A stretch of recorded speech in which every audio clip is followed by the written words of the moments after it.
All right. Testing, testing, 1, 2, 3. Testing, testing, 1, 2, 3. Can you hear me? I think should be okay. Mic aux is working. Got my tea ready.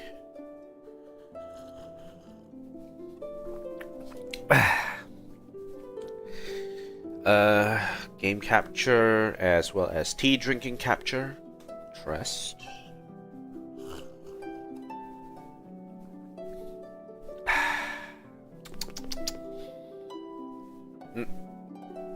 Okay. Let's do this.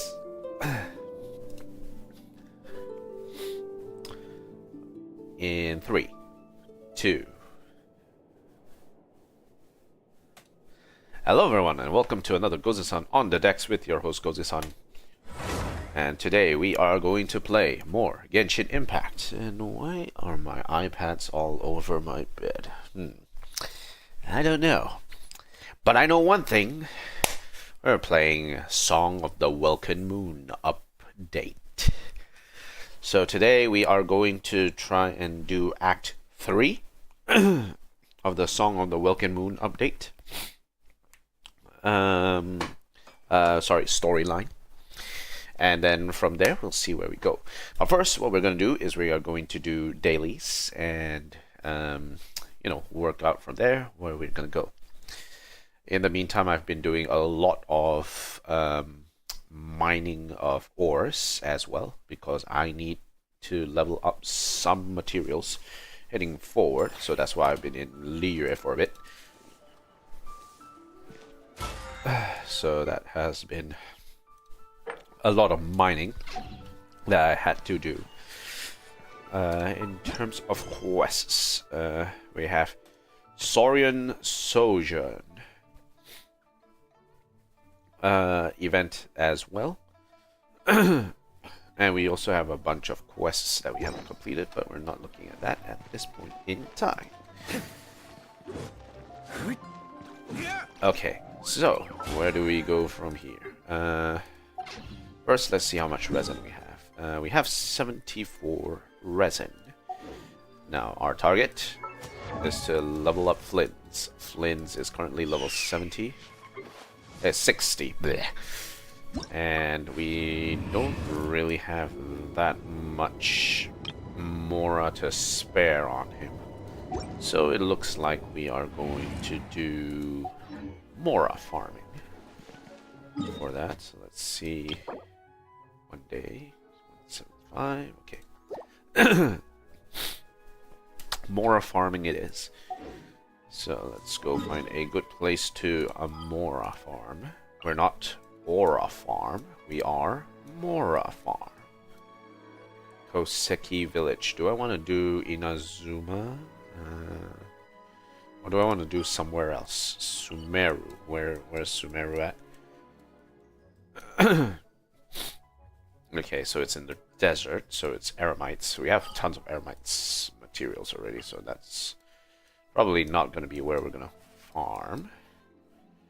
Ooh, we can farm at Elenus. Elenus is not a bad idea. Alright, so let's get this one done.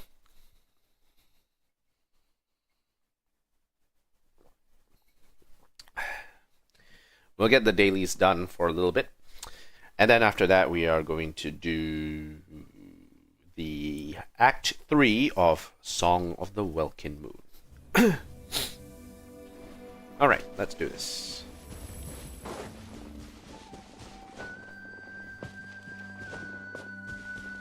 So today we are going to play Diluc Plunge. No, my sword! My guiding stars! Skyward! Scatter! Stray cloud converge! Verdict is...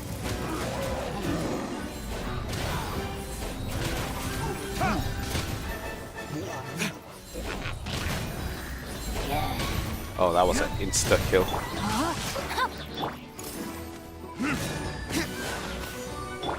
The night is cold. Rain cutter! Skyward! Scatter!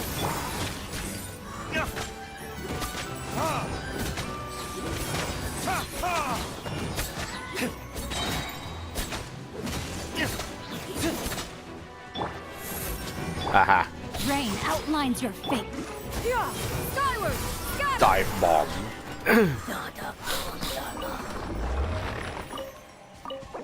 Marcotte seeds exceed amount. Okay. All good. So, next up. You can pick up a few rainbow roses on the road, actually. There's a few here. 1, 2, 3, 4. I thought there was one more. Yeah, skyward, scatter. Rainbow rose, haha. Yeah, skyward. Okay, I'm gonna get some ash wood here.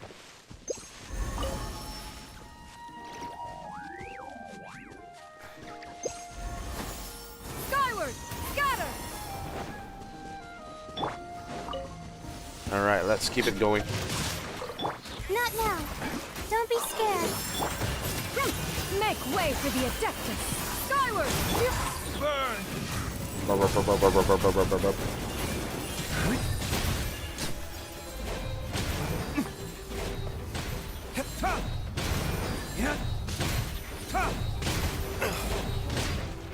Yeah, scatter. Skyward. Alright. My guiding stars. Yeah, scatter.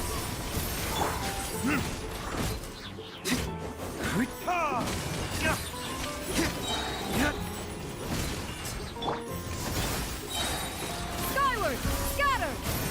Rain outlines your fate. Let me weave you a verse. Cole, mine to commit.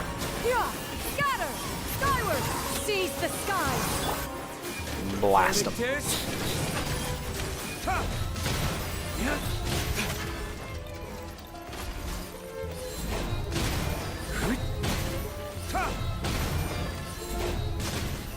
Dead.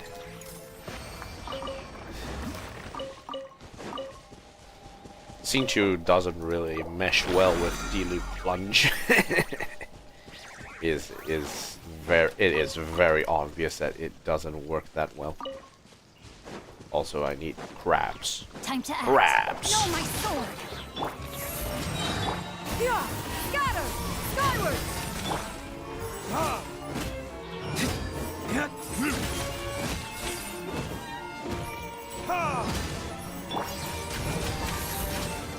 Rain outlines your fate. Yeah, scatter. Skyward.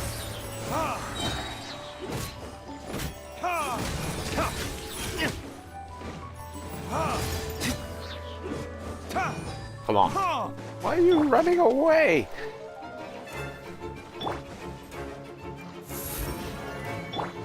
Yeah, skyward. Scatter.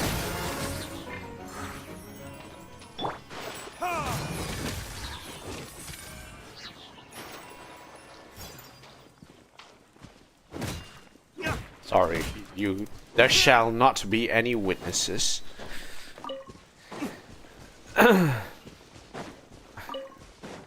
Unfortunate.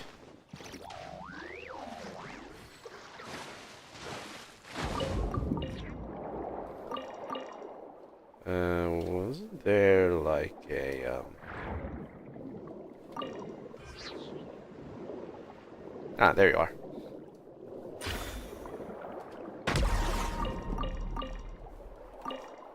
Okay, Condescence Crystal. This area does have a reliable source of Condescence Crystals. That's not bad. It's not bad. Alright, so how much energy do I have left? 35. Enough for one more run. Yeah, skyward.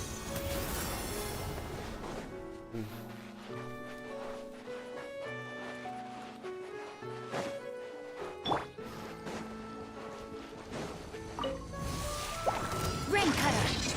Stars, shine for me. The night is skyward. Scatter.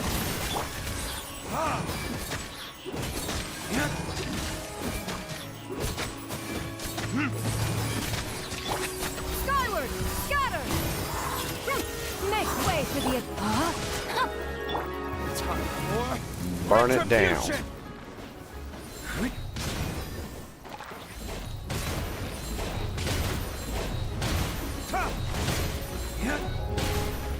No, my sword. My guiding stars. Don't be scared.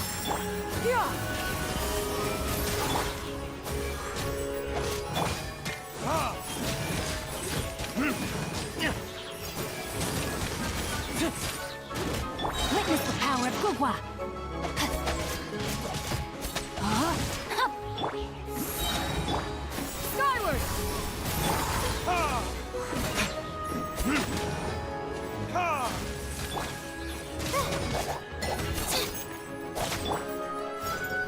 The night is cold. Scatter! Skyward!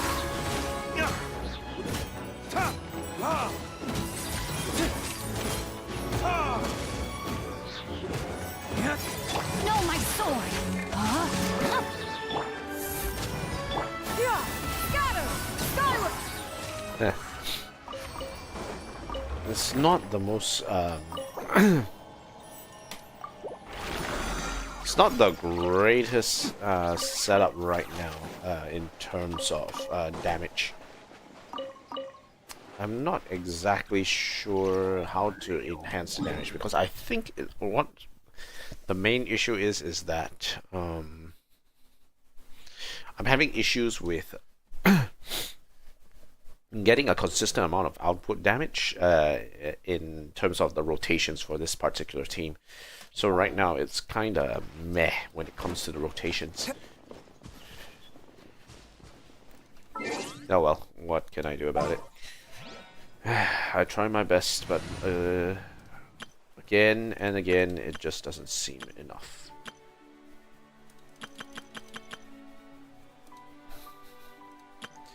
Most of my teams are not great. Cries.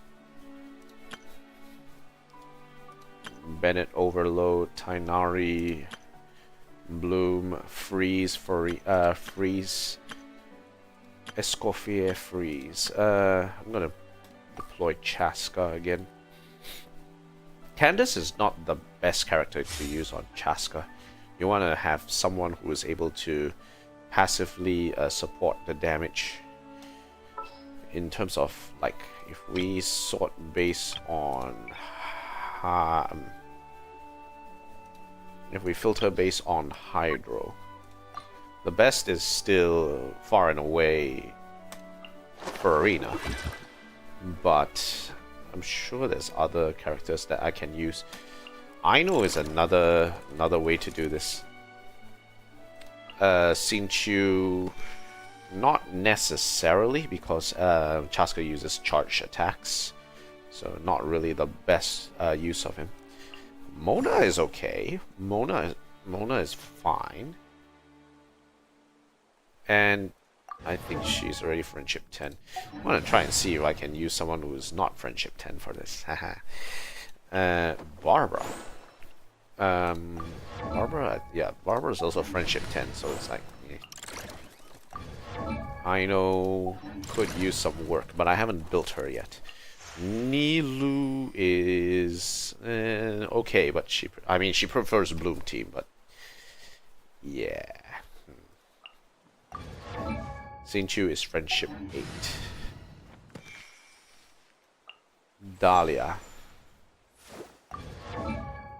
Dahlia is preferable in a freeze team, and we currently have a decent freeze team ready to go in that sense.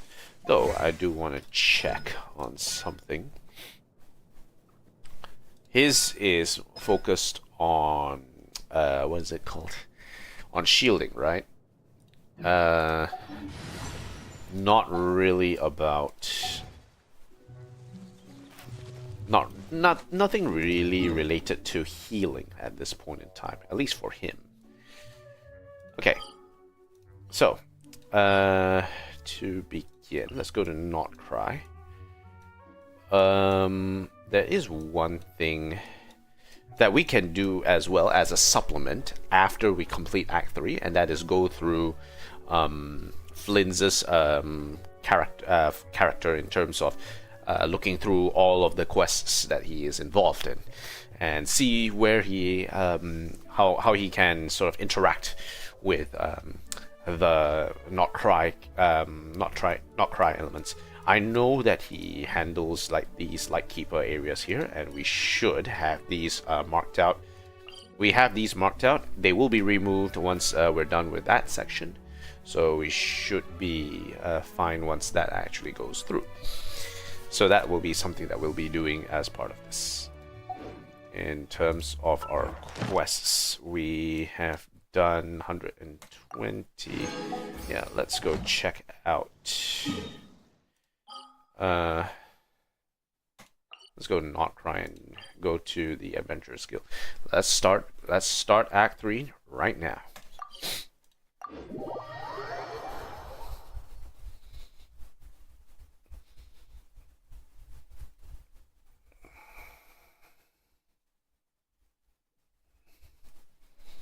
Okay, so the node here is hidden in the shadows. The Rasher of Solnari has been revived with the aid of a Kuvaki beam, and now a new crisis looms over Nod-krai. First, we go to Catherine. Ad Astra Abyssosk. Thank you for completing today's commissions. Okay, grab Ad that. Astra Abyssosk. And dispatch character. Okay, claim all. Dispatch again. And let's begin. Who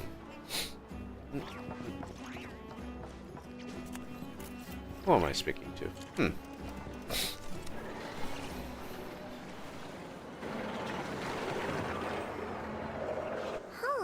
It's been a few days since we said bye to the others in Nasha Town. Still no news about Rarer, though. Where could he have slunk off to? If only he was gone for good. But with all the trouble he stirred up before, there's no way we've seen the last of him. Hello, you must be the traveler in Paimon? Radimir. Mr. Flynn has been looking for you. Unfortunately, there's been a serious wild hunt attack over at the quarry. He thinks it's time to regroup and figure out a plan. Huh. Okay. Wild hunt? We gotta get over there right away! Suddenly, the wild hunt. Okay, let's go. Let's go! Act 3, a nation that doesn't exist. Alright, let's see. Flynn's at the quarry. Where is that located? Over at the front. Okay. Special Benny's guest. adventure team, assemble!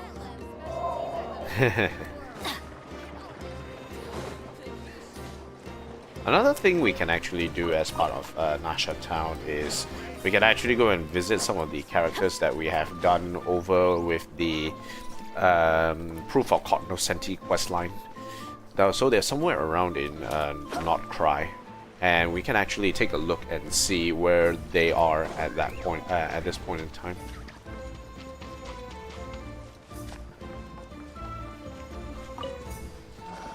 Charge.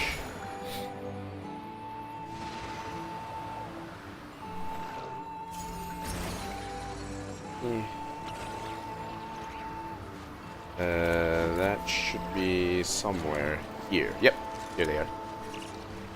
Uh-oh. That looks bad.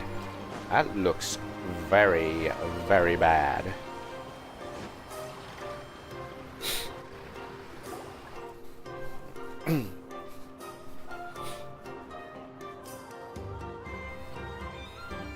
Oh, the gang's all here.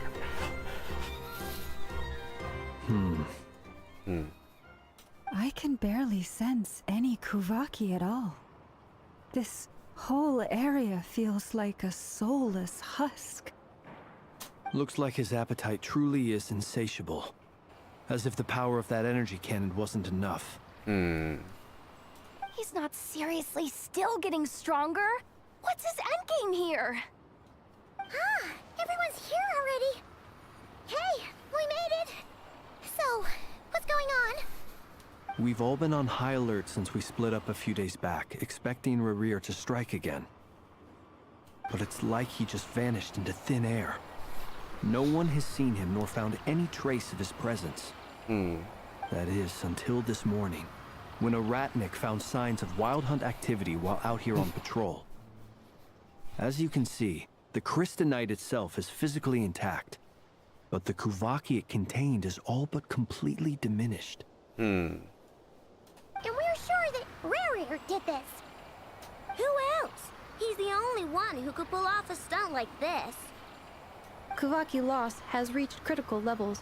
Reikir of Solnari set to maximum threat level. Warning, unless de-escalation measures are taken soon, he will pose a threat beyond our ability to contain. The consequences could be catastrophic. Traveler, do you remember when we encountered Rerir just after regaining his body? There wasn't a shred of sanity left. Nothing but madness and rage. It was already extremely dangerous even then. Yeah, didn't he shout out a bunch of names? Then he started raving about how nothing in this world mattered to him.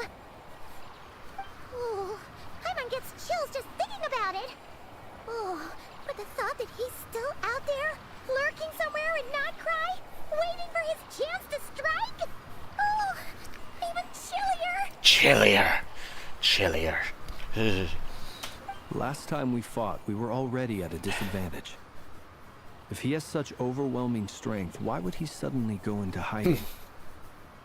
Yeah, if I were him and I wanted more Kuvaki, I'd just take it by force. No point staying in the shadows. Unless something went wrong. His whole resurrection thing didn't exactly go smoothly. The other thing is, how does someone who's completely lost their mind still have the wherewithal to cover their tracks so perfectly? Beats me. Beats me. According to certain medical studies, insanity does not always entail a complete loss of rationality.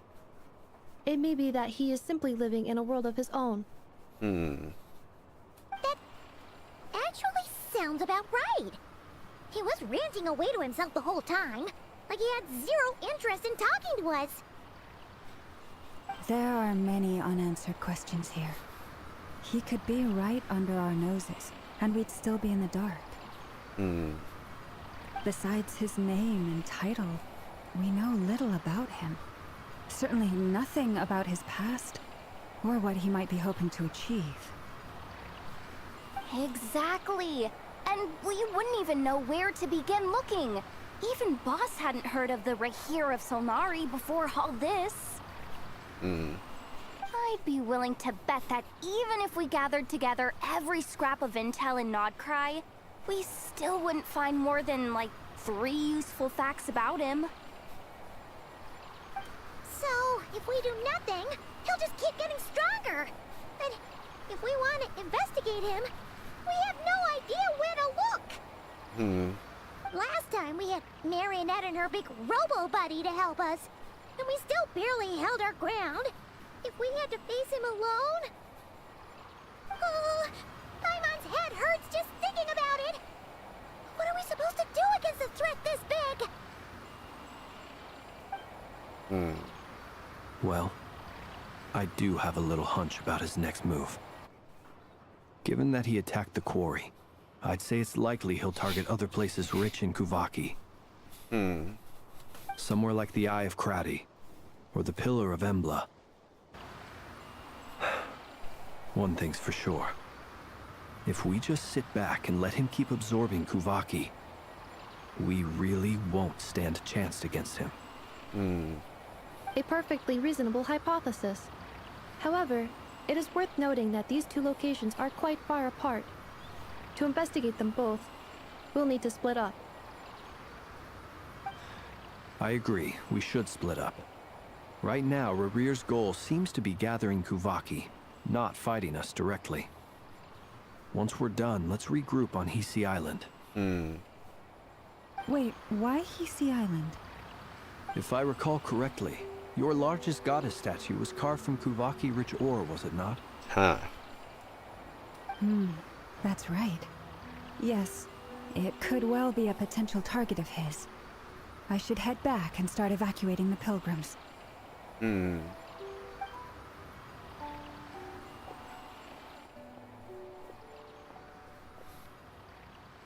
Splitting up's always gonna be risky. But I guess we don't have much choice, right? We're in a race against time here. And if we do run into Rear, what then? That's when you follow the third rule of treasure hunting. Run like the wind. Run!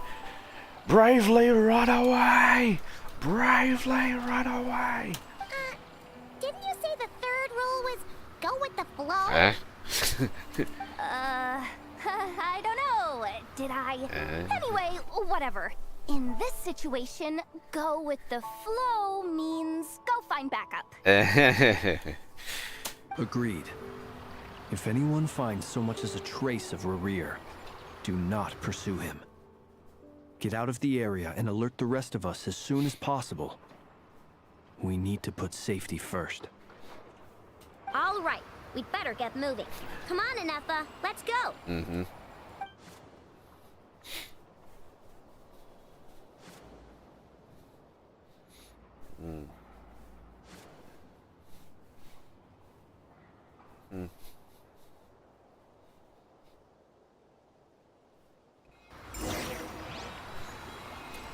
Okay, go to the Frost Moon Enclave. Where? Oh, back here. Oh, but before that, we can take a chat with with the damselette for a little bit. Actually,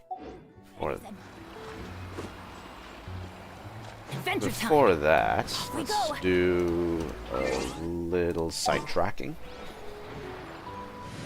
So let's get the look out here for a second. I'm going to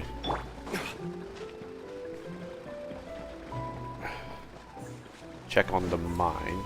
The mine is still scored, but people are now working at the mine. This is so funny to me.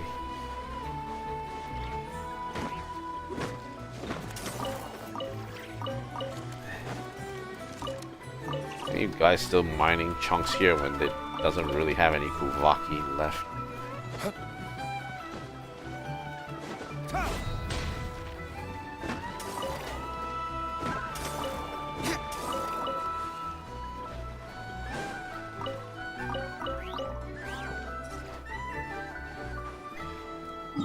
This is weird. Okay, let's go have a chat with Columbina.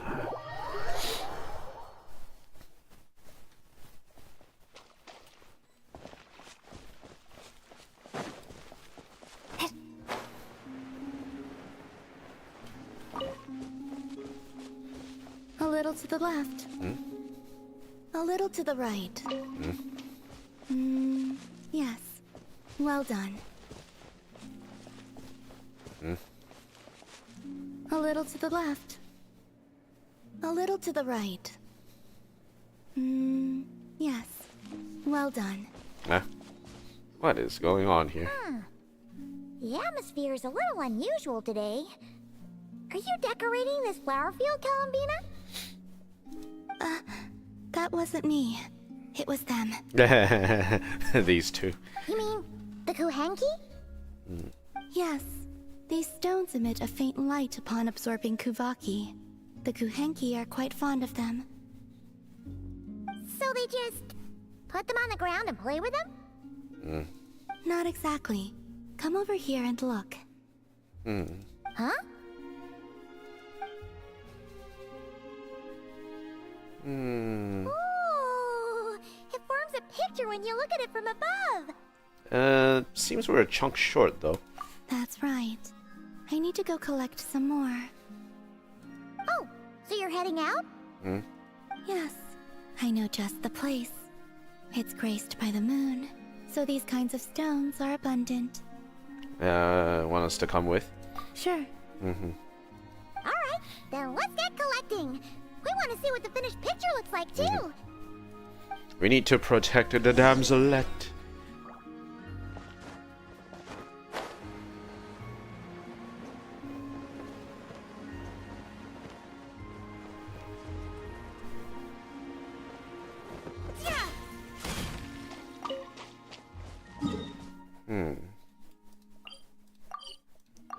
Alright, out the front.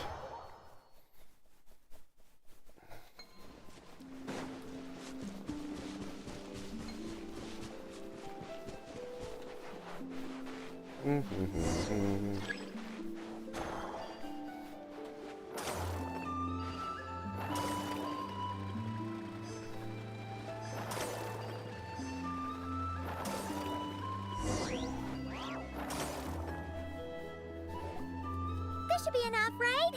Feels like we grabbed a whole bunch. Come on, let's head back. Can't leave that artwork incomplete forever, right? Eh? Who this? Ah! Quick, hide! Someone's here! Where am I? Mommy! I want to go home! Oh, looks like she's one of the Frost Moon Scions. Is she lost? Yeah, I'll go help her. You will? Yeah, of course! She sure looks like she needs it. The Frost Moon Scions are deeply wary of outsiders, correct? You have no antlers. The hour is late. What Now if you I scare do. her off instead? Now I do. Okay, that could happen, but we can't just do nothing.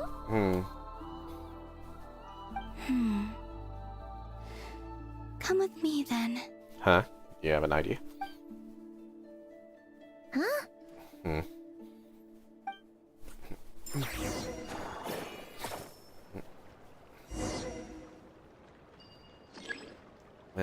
Oh, wait, guidance.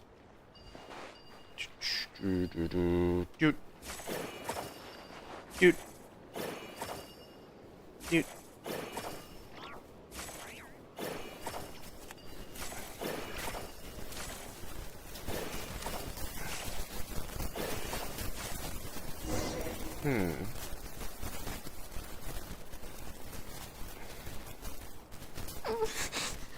Huh? What's this? It's so pretty. That should do it. And off she goes. That trail of stone should lead her back to the Frost Moon Enclave. Columbina says she doesn't want to be treated like a god. She helps those in need all the same. Wait, what about the painting? It's all right.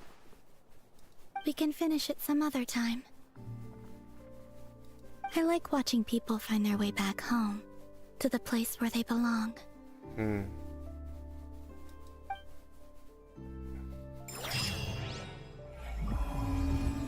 New Moon's embrace obtained.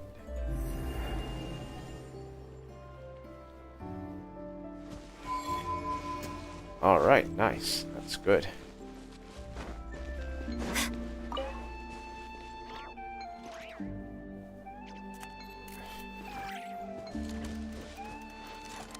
Okay, now we can continue with our quest. So let's go this way. Let's take the highway to Toontown.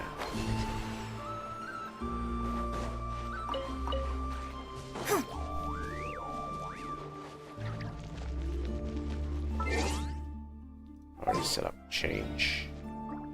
We'll grab the Chaska team.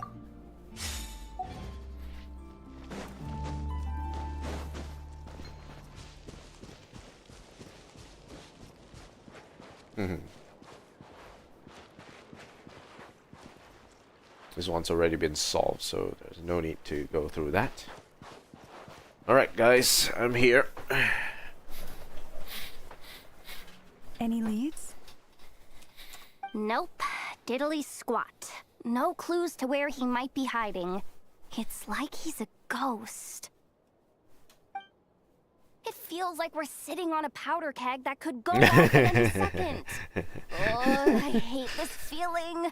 I'd rather face him head on than be left hanging like this. So, you guys didn't find anything either? Not loving the word either. How about you, Flints? I questioned a few Ratniki and eventually narrowed my investigation down to one suspicious individual. But by the time I got to his place, he was already gone. Who was he? Almost as if he knew someone was on to him. Either that, or he's just extremely cautious and doesn't stay in one place for long. He's been biding his time for a while now. The question is, where or what is his next target? No idea. Since regaining his body, he seems to have lost all interest in the fragment in my possession. If he did still want it, he's had plenty of chances to take it. All we can do now is hope that Ino and Anefa turn up some leads. Darn it, Rarir. If you've got the guts, come face me one-on-one! I don't think you can beat him in a one-on-one fight, though. No. Wait, he's actually here? I didn't mean it, I swear! No, it's coming from Silver Moon Hall. The Lady Kutar might be in danger. Oh no. Let's get over there, quick! Call him, Vader! You better... Oh no.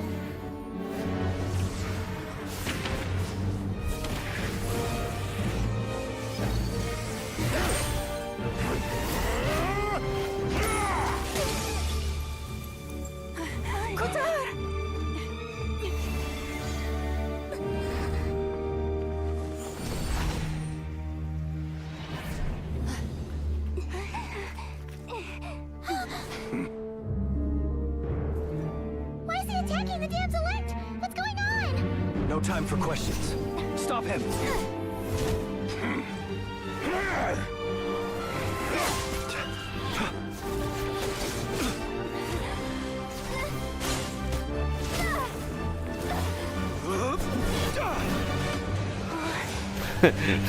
This is insane. Yehuda, get Kutar out of here! On it.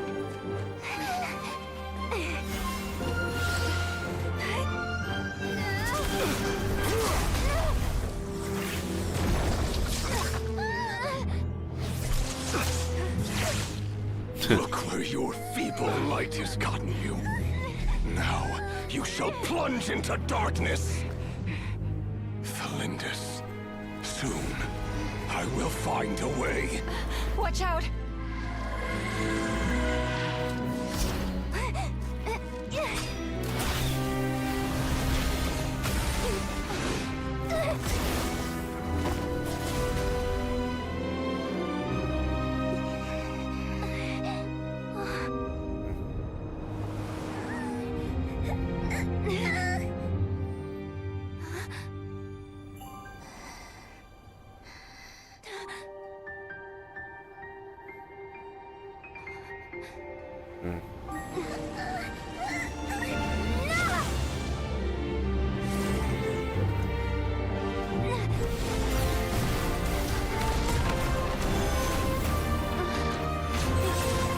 Ting, ting, ting, ting.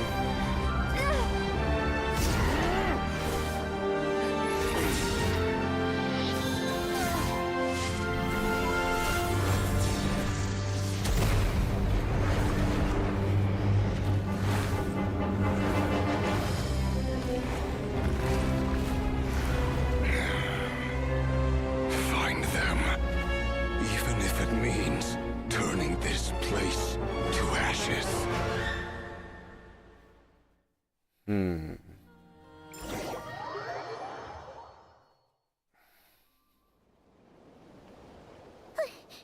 That was too close.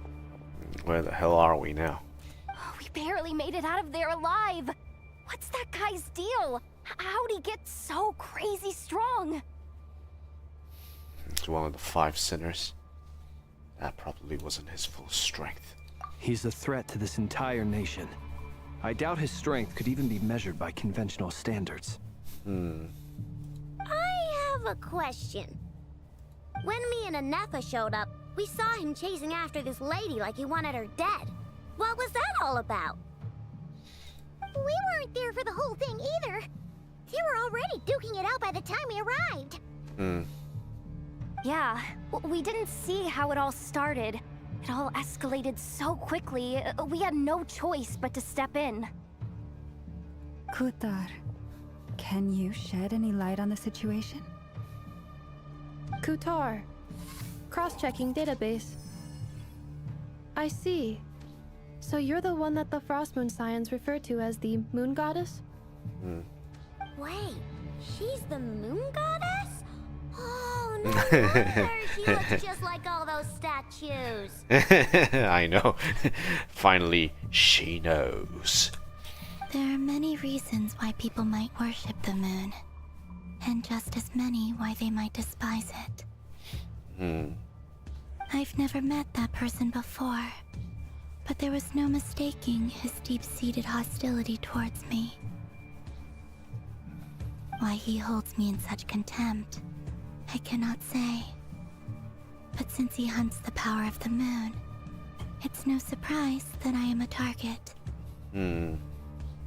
Kutar. There are many potential motives. For instance, you help the traveler escape his grasp. This could be his way of taking revenge. I don't think it's as simple as that. It is also possible that he covets the Kuvaki inside you and seeks to take it for his own. The list goes on. Too many possibilities. But right now, devising a counter strategy should be our #1 priority. The likelihood of this location being discovered is close to 100%. A counter strategy? But we don't stand a chance against an enemy like this. You got this, Yehuda. You got this. You got this. Surely our only option is to run. He's not gonna chase us to the end of the world, right? So as long as we can sneak out of Nod-krai undetected. No, I can't say that. Come on, Yehuda. This is serious stuff. You can't suggest we all just chicken out. Running is our only option. Yehuda. You seem surprised. But what other choice do we have? We are facing an enemy we cannot possibly defeat in battle. Well, I mean, yeah, but still. It's not too late. I can distract him, so you have plenty of time to make your escape. But you'll be a sitting duck out there. Are you sure this is the best plan for everyone involved? Wait, what? You're gonna act as bait? Doesn't that make sense? I'm the one he's after. There's no need for you to risk your necks on my behalf. A coyote doesn't stop for bypassers while it's howling at the moon.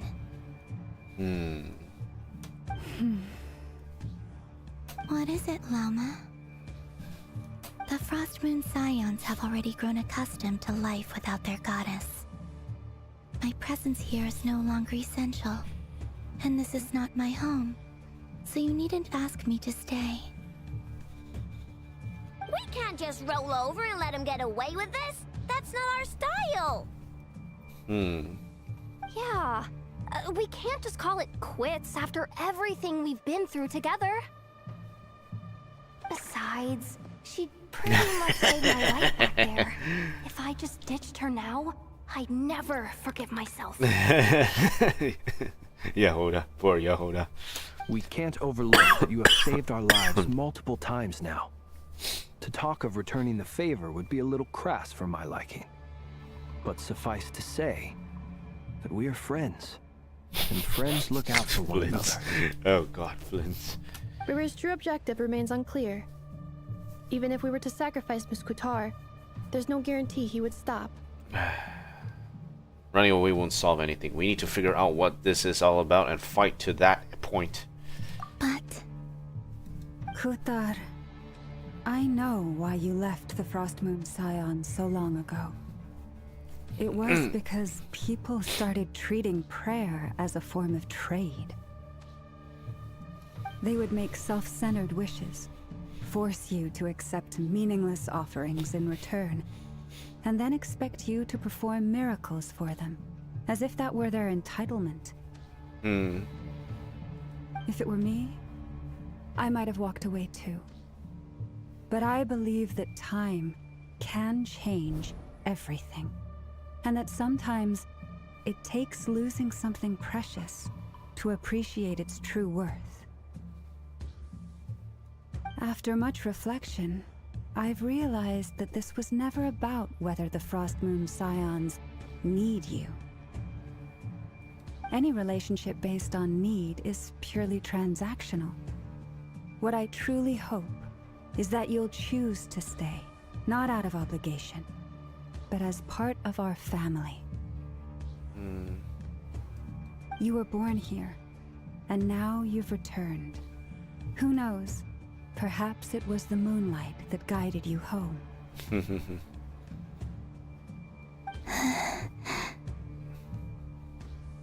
Thank you, Lauma. But my power is on the wane. I'm afraid I will be of little use to you now. But we can still help each other. It's time for us to help you. Very well then. I'll do as you say. Both times you saved us, we were transported across great distances in an instant. Is that one of your powers as the moon goddess? It is, but I find it very draining.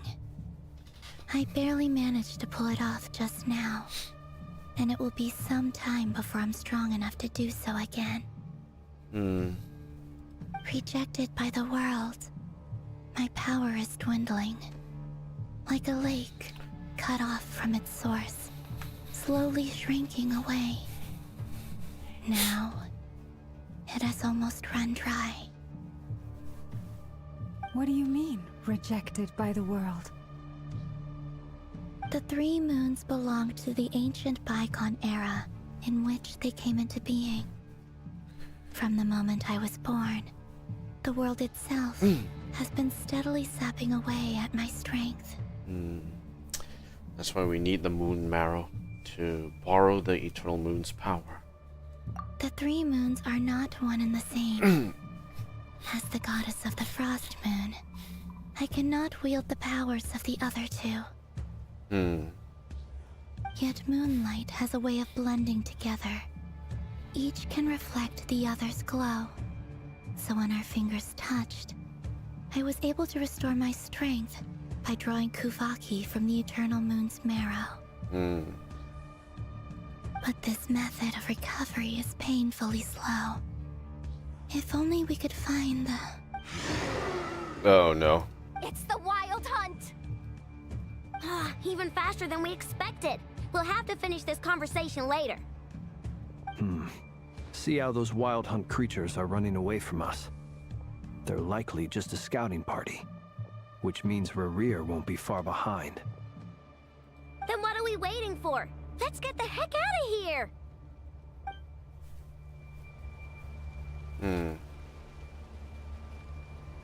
Where are we going, I wonder?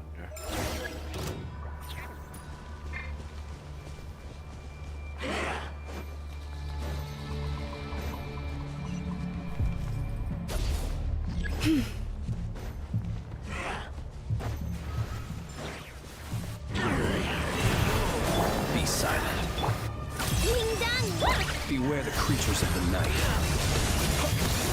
They just keep coming! This is driving me nuts! Rerir's closing in on it. We need to pick up the pace. There's too many of them! And this time, we can't fall back onto ourselves to escape! This goes on much longer.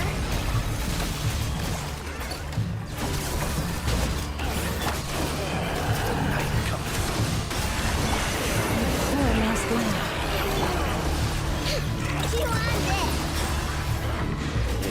Keep going.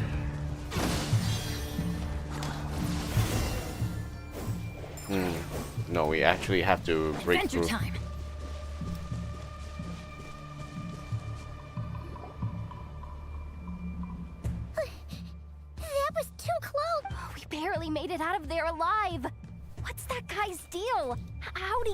so great. He's a threat to this entire... I have could to even do be this measured entire by thing again. I have a... When me and Anefa showed up, we saw him chasing after this lady like he wanted her dead. We weren't there for... Yeah, we didn't see how it all started. So we actually had to break through. Can you It was a share bit any confusing. Kutar. The way... Cross-checking database. Wait, There are many So we reasons actually had I've to never fight met everyone. why he holds me. Kutar. There are many potential. It is also Pakbut, right? Okay, so we'll have to Counter-strategy. speed up. But we don't stand a chance against an enemy like this. Surely our only option is to run. No, I can't say that. Running is our only option. Huh? You seem surprised. Well, It's not too late. I can distract him, so you have plenty of time to make your escape. Wait, what? Doesn't that make sense? A coyote doesn't stop. What is it, Lop? The frost moons. We can't just... yeah. Besides, she pretty much saved my life back there. If I just ditched her now, I'd never forgive myself. We can't overlook that you have saved our lives multiple times now. To talk of returning the favor would be a little crass for my liking. River's true objective remains unclear. Even if we were to sacrifice Miss Kutar, But... Kutar, I know why you left the Frost Moon Scions so long ago. They would make self-centered wishes, force you to accept meaningless offerings in return. If it were me, I might have walked away too. But I believe that time can change everything. After much reflection, any relationship based on need is purely transactional. You were born here. Thank you, Lauma. But my power is on the wane. Very well then. Both times you saved us, we were... It is. Rejected by the world. My power is dwindling. What do you mean, reject? The three moons belonged to the ancient bygone era, in which they came into being. The three moons are not one and the same, yet moonlight has a way of blending together. But this method of recovery is painfully slow. It's the Wild Hunt! Even faster than we expected. Look, See how those wild hunt creatures are running away from us. then what are we waiting for? Okay, let's go. Protect us. Being done! cleanup sequence initiated. Oh, they just keep coming! This is driving me nuts! Rear's closing in on us. We need to pick up the pace. There's too many of them! And this time, we can't fall back on Kutar's house to escape. This goes on much longer.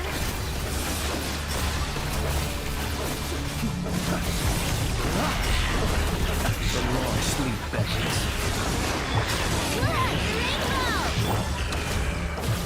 With one heart, and faith. Installation chamber deployed. Annihilation mode. Absorb.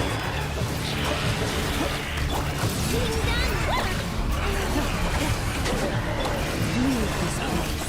For the everlasting forest. Defensive mode engaged. Before lost land. Be silent. To dust. Alternating protocol.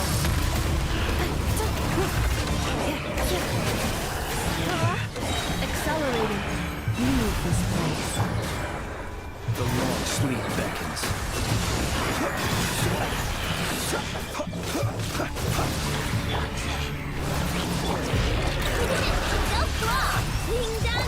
Annihilation mode.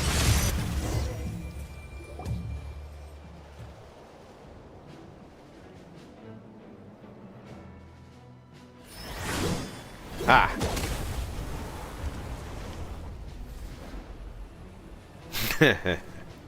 Well, well, well.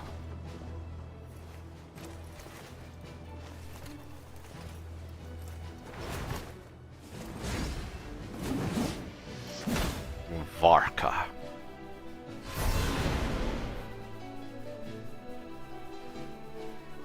What What's the matter? Bit off more than you could chew?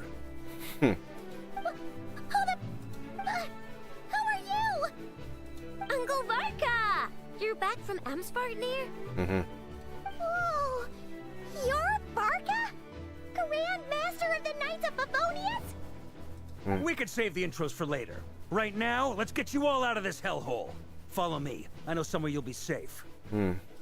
Oh, is that where I think it is? That's the one. Come on, move! There's no time to waste. Varka is like cool soldier boy, soldier dude. Hey. Ah, HQ. Wow!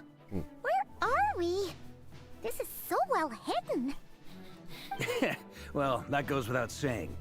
This is the Knights of Favonius' meeting place in Nod-krai, and a contact hub for the Northern Intelligence Network. Ah, the Northern Intelligence Network. AKA the black market of intel. No matter what faction you're with, it's the place to buy and sell information. Their headquarters are in Nod-krai, but they've got contacts in every nation. As an expeditionary force on foreign soil, working with them has offered us the most effective way of getting our hands on reliable local intel. This is where we meet, so naturally, it's secure. Anyway, where were we? Folks from Nod-krai should be pretty familiar with me by now, but I believe this is the first time we've met. Allow me to introduce myself. I am Varka, Knight of Boreas, and Grand Master of the Knights of Favonius. Jean sends her regards. We've heard all about you. This meeting's been a long time coming. You look way younger than I expected. You definitely have that Grand Master vibe. Well, I'm no spring chicken. Just not showing my age yet.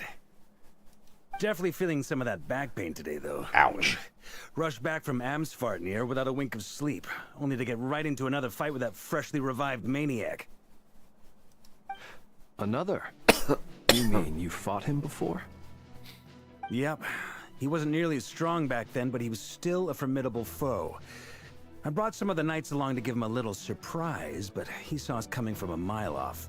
My squad took heavy injuries, and I barely made it out alive myself. We knew it might have been our last chance, so we staked everything on it. But still, it wasn't enough to stop him. I tried tracking him down afterwards, but he didn't leave a trace. Even in his unhinged mental state, he's as cautious as any trained operative.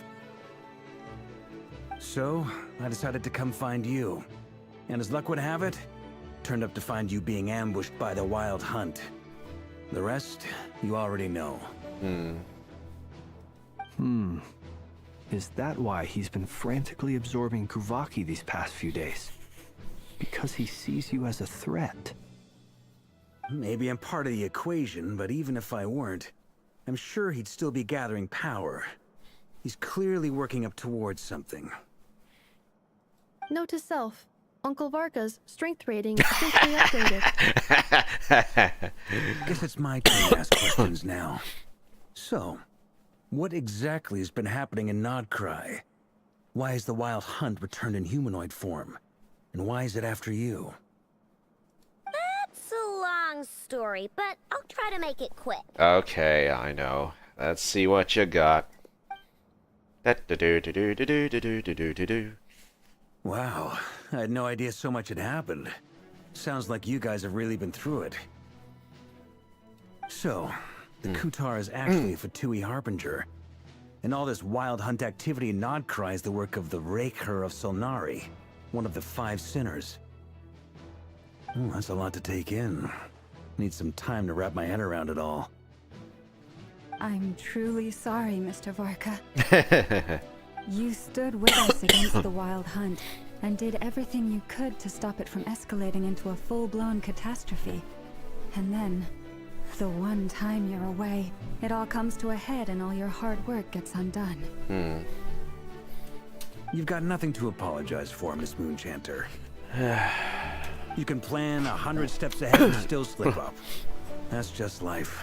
No one knows what tomorrow holds. You can't predict which way the wind will blow next. And, to be perfectly honest, I can't say I'm surprised. For all the times we've defeated the Wild Hunt in the past, we've never been able to completely wipe it out. Turns out, we were just delaying the inevitable. But now that a new variable has come into play, fate may well take a different course. Fate may take a different course. A new variable? You mean us? Who else? And in a strange way, I think his resurgence might not be an entirely bad thing. The Wild Hunt is like an unrelenting force of nature, but Rerir is an individual with an agenda. He's gotta have a weak spot somewhere. I spilt some water. Damn it. That said, while Ino was explaining everything just now, some of the points that Mr. Flint's added caught my attention. You mean about our mystery ally? That's right. From what you've said, not only did they lead you straight to some key files, they also shielded Hisi Island from a lethal Kuvaki blast. I don't know who or what could pull something like that off. Heck, even Miss Columbina doesn't have a clue. I hadn't heard the story about those files. Would you mind repeating their titles for me? Wild Hunt Phenomena Log, a Nod-krai and Ratnik's Field Journal, and Kuvaki Survey Log. Oh. No. Still doesn't ring a bell. Another dead end. Guess all we can do now is hope that our mystery ally keeps showing up when we most need them. Still, it's safest to assume they won't be intervening again. From here on out, we'll have to resolve this crisis by ourselves. Your intel also explains something else I've been wondering about. The reason I led my team to Amsfarnir was because we'd had reports about a possible source of the Wild Hunt showing up there. But once we looked into it, it turned out to be a red herring. I don't know who was behind it, but clearly, it served its purpose. Yeah, you think it was a trap? I doubt it's by chance that he happened to make his comeback while my attention was diverted. And from everything you told me, it sounds like his scheming began well before his return. So maybe luring me away was all a part of his plan. But is it even possible that he orchestrated all of this by himself? The Moon Maiden and the Raker of Solnari. Nod-krai of all places. The way everything is unfolding, it can't be a coincidence. So, what do we do now? Got any ideas? Right now, we've got at least 3 things to consider. Let's go through them one by one. Yes, sir. First, we need to figure out how to take down Rerir. If we can't beat him in a straight-up fight, the rest won't even matter. To my knowledge, the bulk of Nod-krai's fighting force is already gathered here. But even with everyone united, we're still no match for Rerir in his current state, let alone with his power still growing. What if there was a way to tap into a new power of our own? How so? Nani? Have you thought of something, Columbina? 3 moons once watched over this world. The Eternal Moon was the largest. The Frost Moon was the brightest. And the Iridescent Moon was the most mysterious. That sounds like a whole lot of gibberish. Can you be a bit more specific than that? They say that back then, the 3 moon goddesses wielded immense power. Enough to shape the workings of the world itself. I now bear the Frost Moon's power, and the Eternal Moon's marrow resides within the Traveler. So what? Find something about the iridescent moon? Hold on. Are you suggesting? The iridescent moon, the last piece in the puzzle. That's right.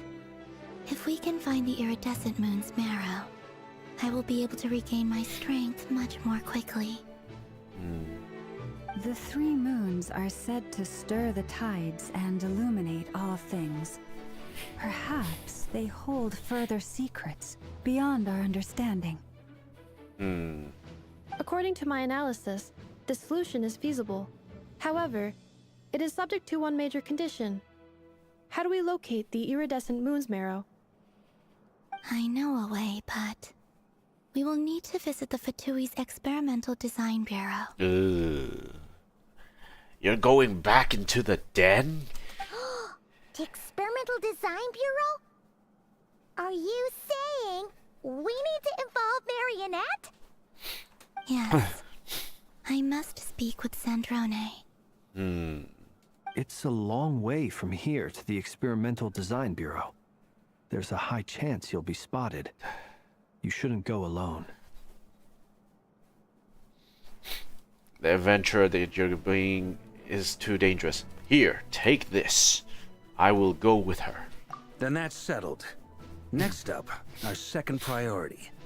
Somehow, we need to figure out Rarir's end goal.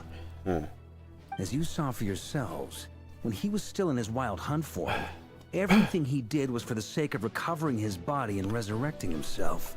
His first act since then, after laying low for a while, was to try and assassinate this young lady. People's obsessions often reveal their greatest vulnerabilities. There must be a reason why he despises the moon so deeply. Perhaps it sheds some light on his title, the Raker of Solnari. The Wild Hunt has plagued Nod-krai for centuries now. If we want to stop it for good, we have to get to the root cause of what's driving it. It's true. We still know very little about him. If Kuthar hadn't given us that lead, we wouldn't even know his name. But where would we even start? I doubt even the Intel Queen of Nod-krai has a clue. And she has info coming out of her ears. Oh? That's a rather Oh, hasty well. conclusion for someone who's so painstakingly meticulous when it comes to dealing with machines. Huh. She heard me. Well, Nefer. Oh no, she sees. Yeah, hold on fast. What are you doing here? I'm now asking myself the same question. I received a letter from a humble knight of Favonius, requesting a meeting to discuss a major business deal. But it looks like this humble knight had something else in mind. Oh, something big, all right. Details. Miss Nefer, the important thing is that you've arrived at the perfect time. Since his failed ambush, I've been racking my brains trying to come up with a plan to fight Rarir. Given the severity of the situation, I think it's fair to say that our only chance lies in uniting as one. And I'm talking all the factions in Nod-krai. We can't do this without the Curatorium. But I knew it'd be a tough job to win you over. So, I took the liberty of reaching out for a little chat. Wait a sec. How did you even hear about this place, Nefer? Didn't you say this is meant to be the Knights of Favonius' meeting spot? And a contact hub for the Northern Intelligence Network? And isn't it supposed to be super hidden? You really think he could have gotten settled in Nod-krai without my help? Besides, I'm the one running this gig. Of course I know where the meeting place is. You mean you're... Allow me to introduce the current head of the Northern Intelligence Network.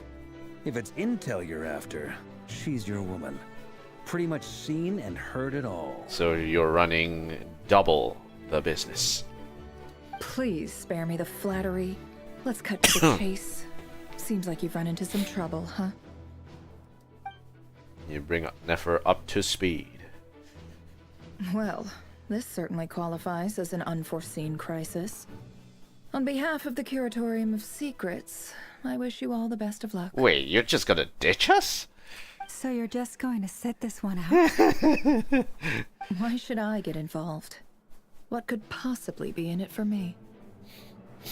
What if we told you we can't do this without you? That's not what she's gonna hear, though. Oh? Then I'd say you'd better make it worth my while. I don't work for free. I can't put a price on something like this. It's just not in my nature. But then again, you and I have always been polar opposites in this regard. So I can't exactly say I didn't see this coming. If you insist on compensation, I will pay you. Consider this a formal commission. Sound fair? Interesting. You just don't give up, do you? Too bad. I know you well enough to know you can't afford my prices. The riskier the job, the more it'll cost. And a moon chanter's stipend isn't exactly generous. Unless you're planning to start passing the donation box around among the faithful. Boss, just a thought. If they come up short, maybe you can take the difference out of my next few paychecks. Yehoda, you really want to help us out, do you? Things got really dangerous during the fight with Rerir. If this girl hadn't saved me, I'd be ley line fodder by now. Ley line fodder. I'd be gone for good, boss. Ley line fodder. If there's any way we can make this work, I'd really like to help her. Please, I'm begging you. Nefer is like, my apprentice can't be this sucky. This is why I'm always telling you never accept favors. They are the hardest debts to repay. You have to be careful who you get involved with, or you invite all kinds of misfortune. Very well, Yehoda, I will help. But just this once. Don't count on this happening again. Flins, that fragment that Rerir was after, do you still have it on you? Of course. Let me borrow it. I need it to follow up on some leads. Like what? Wait, you actually have some leads? Shh. This is top secret information. Ooh, I'm all ears. I get it. We all have things we'd rather keep to ourselves. Plus, I know we can count on you, so we'll leave the intel gathering in your hands. And that brings me to the third and final item. We need to find a way to distract him. We need time to make our move, so someone will have to stall him. I'm in for this part, no matter what. Anyone coming with? Count me in too. Flins. Come off it, you two. Quit playing heroes. I'm way ahead of you here. And Nefa did a scan of the Moon Goddess's Kuvaki signature, and we're gonna use it to make some decoys over at the Kramkake craft shop. Anyone who's in, follow me. Once they're ready, we'll deploy the decoys across Nod-krai. So as long as the rest of you keep moving, he won't catch on to your scent and won't be able to track you down. I like it. Genius idea. Genius. No biggie. No biggie. That's no problem. All right then, we'll split into 3 teams. Once your team has finished their mission, return here and wait for the others. Dismissed. Sir, yes, sir.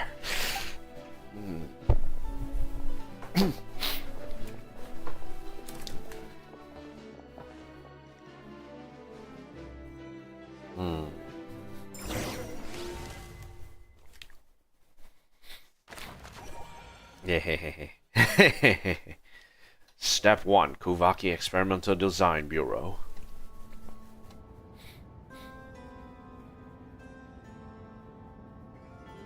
Lady Damselette. Wait. And you two? too. What are you doing at the Kuvaki Experimental Design Bureau? We've been doing our best to mind our own business lately.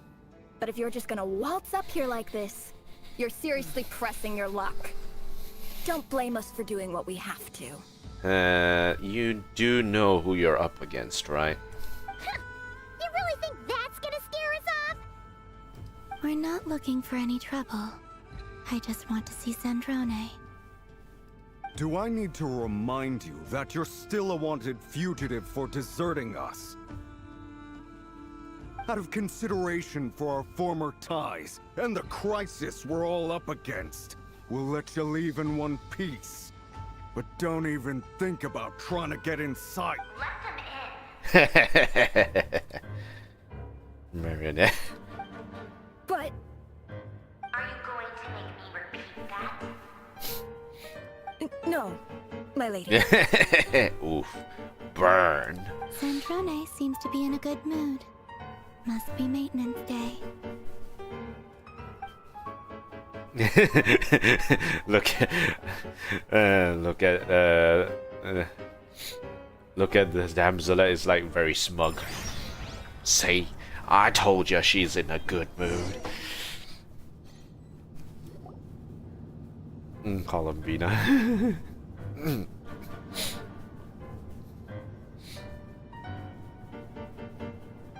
So tell me, to what do I owe the honor this time? Actually, before you answer that, just so we're clear, we're not colleagues anymore, Columbina. I don't owe you anything. I promise it's nothing big. Totally nothing big. Totally. It seems like you've gotten the wrong idea here. The only reason I let you in was because I was bored. It seemed like a way to kill some time and satisfy my own curiosity. Uh-huh. Whatever miscalculations I may or may not have made in the past, I haven't lost the plot enough to even consider sticking my neck out for your sakes. I'd like to speak with Arlecchino. Huh? Arlecchino? What? Huh? You mean the knave? I'd like to speak with Arlecchino. Is she a Nod-krai? No, she's not. Once the work on this facility was completed, she went back with the rooster and Regrator. The only ones in Nod-krai are me and... what is it you need to speak to her about anyway? Nod-krai are you and? Rerir is hunting me. If I'm going to face him, I must first retrieve the lost moon.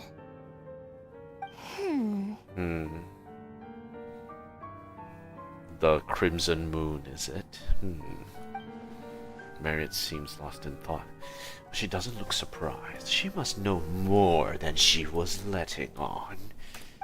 I don't understand what Arlecchino has to do with iridescent moon's marrow, but at this point, I have no choice but to go along with Columbina's plan. Is that a no, then? We're only doing this to stop Rerir. He is our common enemy. As if I need reminding. I was this close to settling things with him before someone decided to whisk me away to their weird little garden. Have you held any tea parties lately? Have you held any tea party? Tea parties? Yeah, obviously. You don't seriously think we'd pack it all in just because you aren't here. Marionette sounds a little annoyed at everything. If anything, they've been more eventful than ever. Just me, Arlecchino, and a bunch of insolent and sensitive guests who won't stop asking where you've gone. Oh, they've been a real joy. I bet you served them the worst tea you have. Just like you used to do to me when I upset you. Okay. Who cares about how good the tea is when there's no one around to drink it? I keep losing people. In what ways? First Rosaline, now you. I'm running out of people who can make me laugh. Honestly, what could be more ridiculous than the multi-centenarian goddess, who's only ever had the plain herbal tea she received as offerings? You'd always brew a different type of tea for me each time. Was it really just to see how I'd react? Sips. Well, duh. Why else? Watching you squirm was practically my only form of entertainment. Is she trying to introduce Columbina to new flavors? Maybe all that coldness is just an act, and they actually get along. Oh, yeah. And Capitano sometimes used to bring Tartaglia around too. But I guess we won't be seeing him again. Yeah, about Capitano. Oh no. Well, I guess we are overdue for a get-together. Polonia! Have Fevronia pass a message to Arlecchino for me. It's time for tea. Will suffice. Ooh. Pass along a message for me, too, if you would. My body cannot contain the marrow of 2 moons, so I'll be leaving one of them in her care. Excuse me? Who said you were on the guest list? If my tea meant that much to you, maybe quitting the Fatui wasn't your brightest move. Back when you were under the Tsaritsa's protection, no one would have dared come at you so openly. But that protection didn't come for free. In fact, I paid dearly for it. At the end of the day, it was just another transaction. I just got tired, that's all. I never wanted any part in their grand ambitions, and I've had enough of being treated like a bottomless supply of power. It brings back memories from the old days, when I was still worshipped as the moon goddess. Centuries on, it may be a different group of people, but I see the same greed in their eyes. Poor Columbina, she just wants to find a life for her own. I figured you'd leave eventually.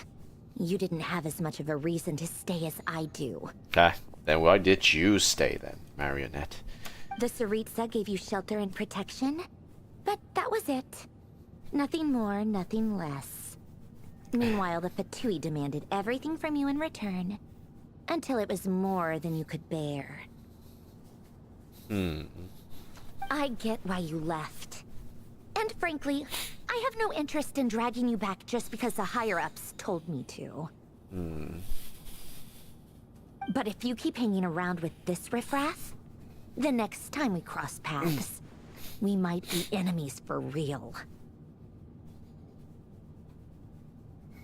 Sounds real, gives off real tsundere energy here. She says that, but she's the one who just caved in and agreed to help Columbina.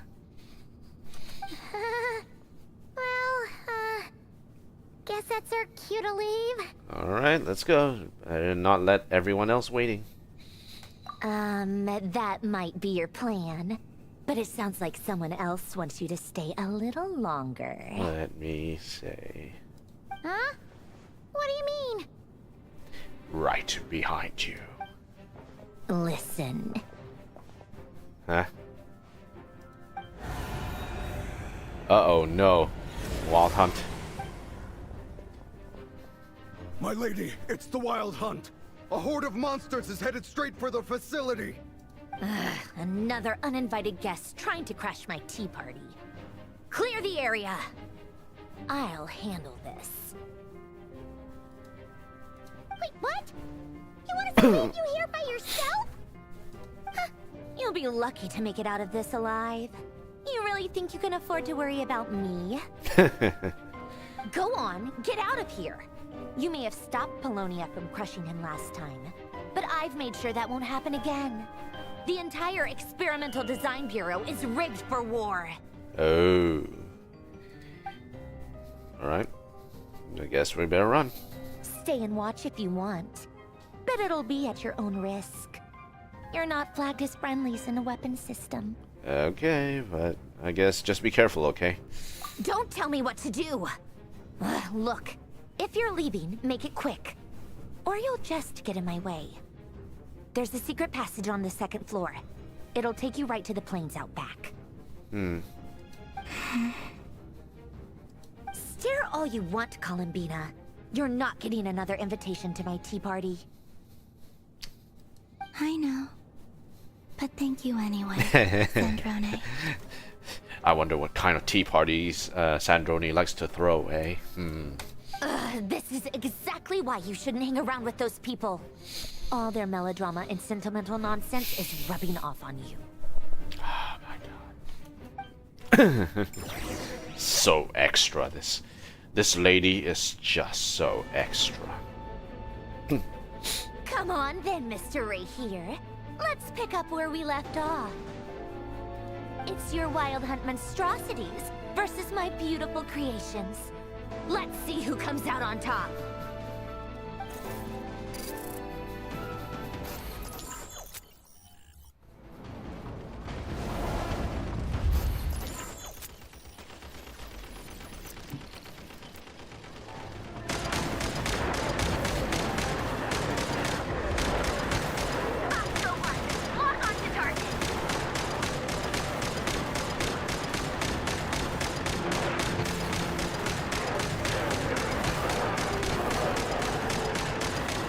Keep shooting.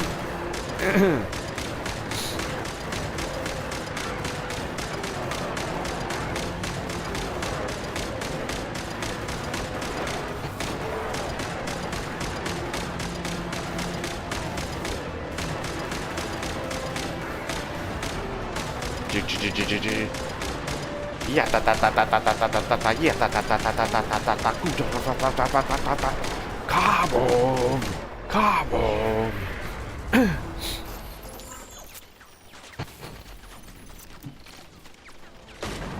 work, Bosco 1. Bosco 2, prepare to fire! Oh, they're gonna have to glue you back together. In hell!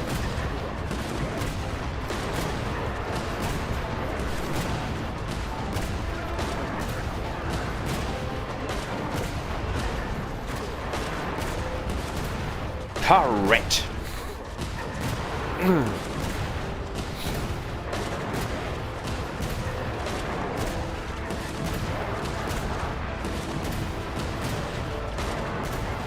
Maggots.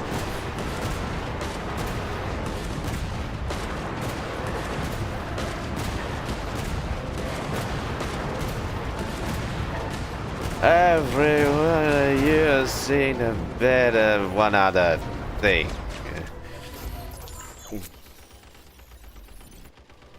Snipe. That's it. Keep them pinned down. Don't let them get near.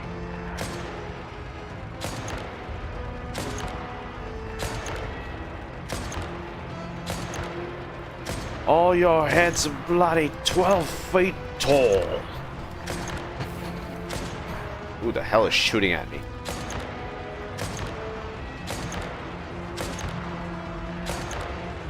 I think this might saw me. Yes, yes he did.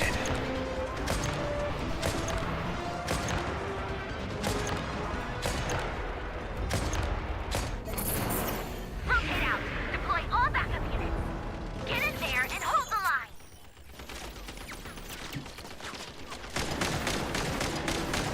Big guys coming in.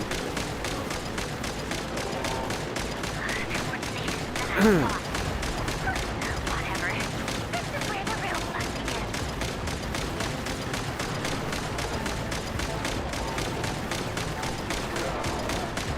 Ooh-wee. Bacon, bacon. This thing ain't on autopilot, son. Don't worry. Once this is over, I'll put you all back together again. I promise. She loves her creations. Ooh-wee. Would ya look at that.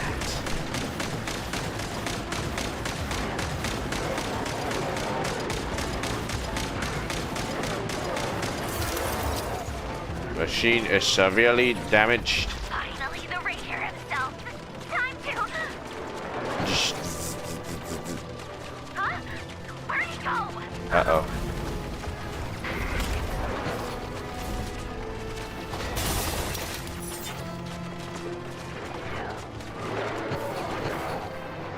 Well, well, well.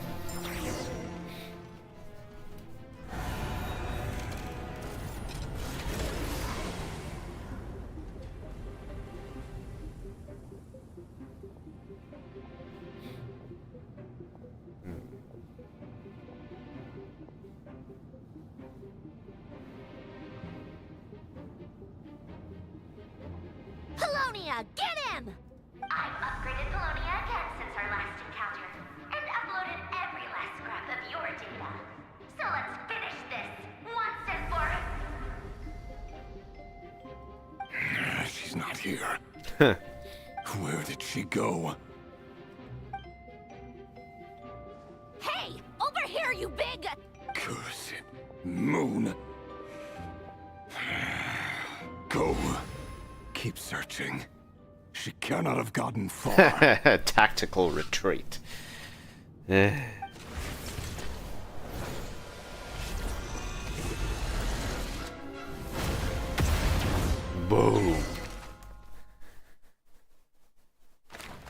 Curatorium of Secrets.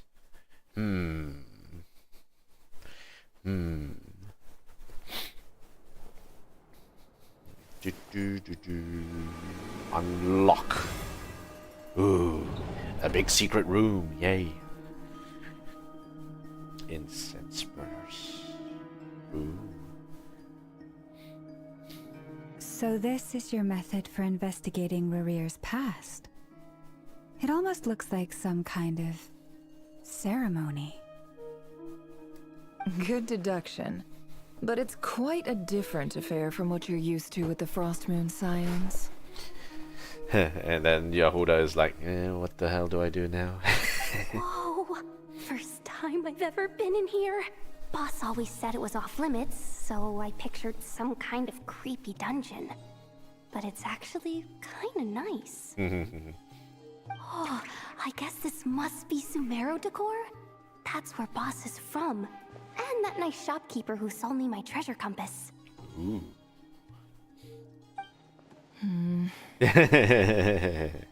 I'm not sure exactly what you've got planned, but it looks like you're all set. When do we begin? Whenever we wish. But for some reason, I've got a feeling this isn't going to end well. Uh-oh. I've never faced Rarir myself, but from what you've told me, his power is beyond anything I could imagine. I, on the other hand, am just an ordinary businesswoman. Our paths should never have crossed, yet here I am, forced to make an enemy of him. If you ask me, you're about as far from ordinary as it gets. So what are you saying? You're getting cold feet? Cold feet? Never. Once I take a job, there's no backing out. Still, I have to ask myself if the power I'm relying on will even work on an opponent of this caliber. Information. I thought you said before, information is power. And also how to make sure I come out of this alive if things spiral out of control. Hey, you have Yehuda. Yehuda is doing her best. Death is the one thing we can take for granted. It is the great equalizer, however fortunate or unfortunate we may otherwise be. So it's important to consider how to spend what lifespan we have left. Calculating as always. Come on, boss. Lighten up. Quit talking about death. It's bad luck. See? Yehuda has the right idea. For once, I agree with you. When you're up against a foe like Rarir, there's no such thing as being too prepared. Is there anything I can do to help? That won't be necessary. I've already made up my mind. Time to cash in a precious favor I've been saving for a rainy day. Yehuda, I need you to find someone for me. The sooner the better. On it, boss. Who would that be? Find who? That shady merchant who sold you an overpriced treasure compass the other day. Ah, you must be talking about Dory. Come on, boss. You're pulling my leg again. In what way is she shady? She showed up when I was completely lost and sold me a neat little gadget that was exactly what I needed. Trust me, she's a good person. I wouldn't exactly trust Dory too much. Nefer is looking like... Anyway, I know who you're talking about. Don't go anywhere. I'll be right back. Trustworthy, eh? A few moments later.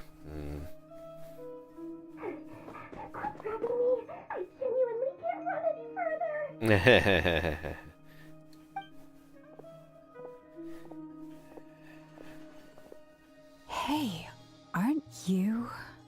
What is it? What's the big rush? You dragged me out of a dream where I was literally swimming in Mora.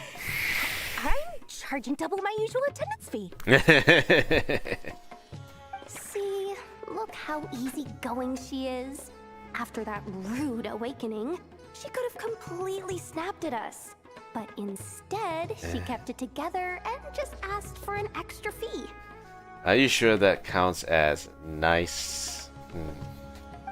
Dory Sangama Bay? I never would have pictured you two doing business together. Ah, you know about Dory, Lama? If you want to make it big in Nod-krai, it's all about connections. Lady Nefer just so happens to have a lot of intel that interests me. And she also did me a big favor in the past. It was back when I first arrived in Nod-krai.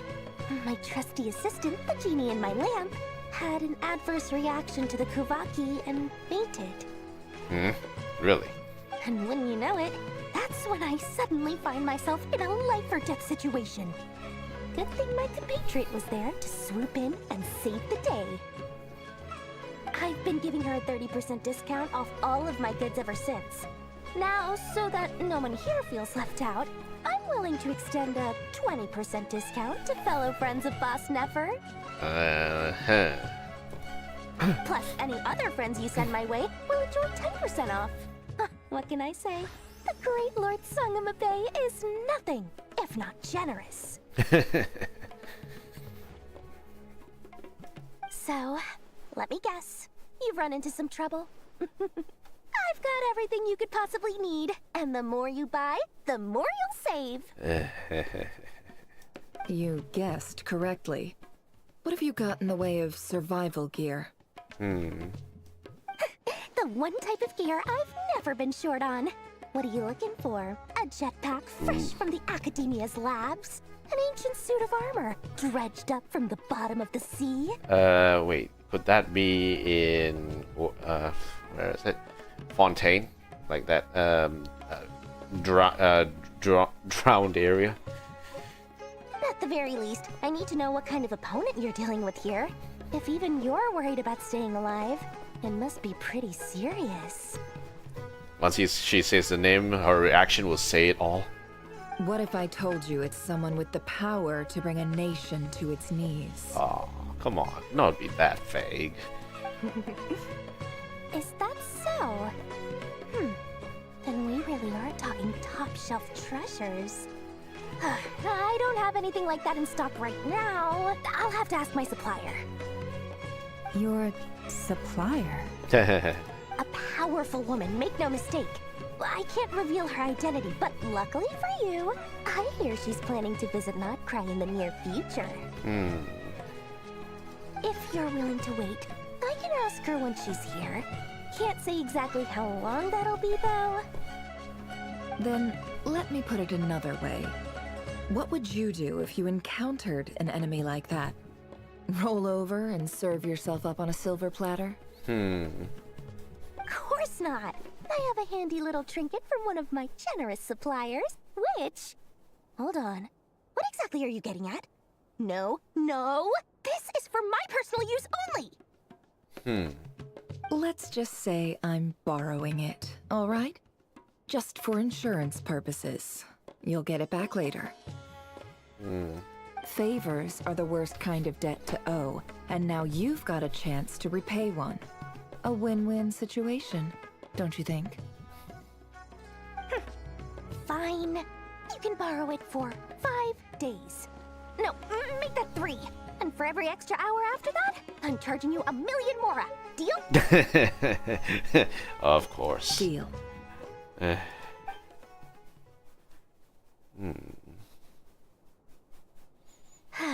What a way to start the day.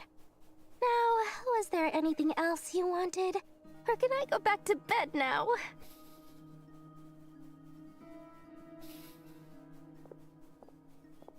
That will be all. Take care now. Don't trip up on your way back, friend. Ooh. See you later! You're my favorite shopkeeper.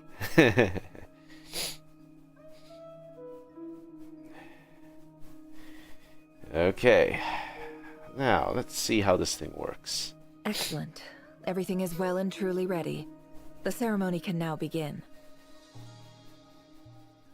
After initiating the ceremony, your minds will follow me wherever I go. You will see many strange things in your mind's eye. So remember, don't be frightened, and don't make a sound.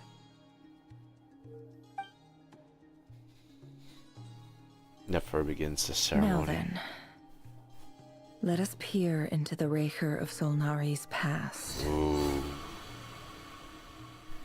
Ooh. This is gonna be very deep.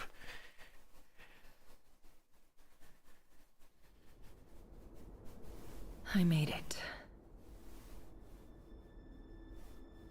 I don't recognize this style of architecture. Must be Conrian. Simple furnishings, table and chairs. It's a more ordinary house than I might have expected. Looks like the fearsome Raker of Solnari came from surprisingly humble beginnings. Everyone has a beginning. Unless this passed for luxury in Conria. Unlikely. It was said to be a very prosperous nation in its heyday. Anyway, I'll keep exploring. Let's see what this place has to offer. Right.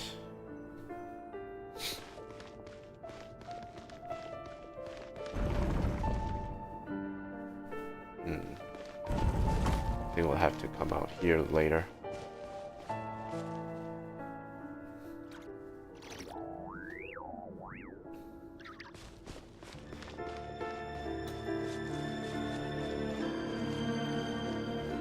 Check. Few storage boxes sit next to the cabinet. Everything in sight is neatly organized. Whoever lives here seems to be enjoying a pretty comfortable life.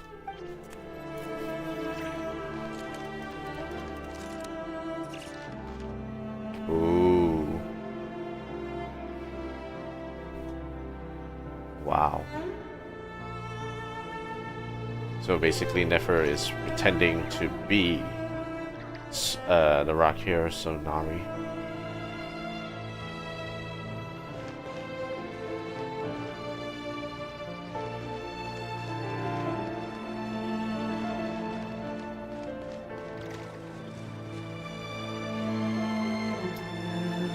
Alright, let's take a look. A handwritten note. Hi, Reverie. Since you're working extra hours tonight, I thought I'd keep myself busy by checking out that new kebab shop. Kebab. I've heard good things about their menu. I'll test it out, and if it's as good as everyone's saying, let's go back together sometime. So that actually, the thing about kebab means that Conria is probably based on like the Middle Eastern culture, right? The idea of Middle Eastern culture. I'm sure some people have actually suspected this, especially those which are more aligned to the lore hunters of within Genshin Impact. It's quite interesting. P.S. New stash from the Universitas Magistrorum. I brought some goodies home. A few teacups and a pin rack. Hope you like them. They didn't sign their name, but they must have been close. Sounds like they were living together.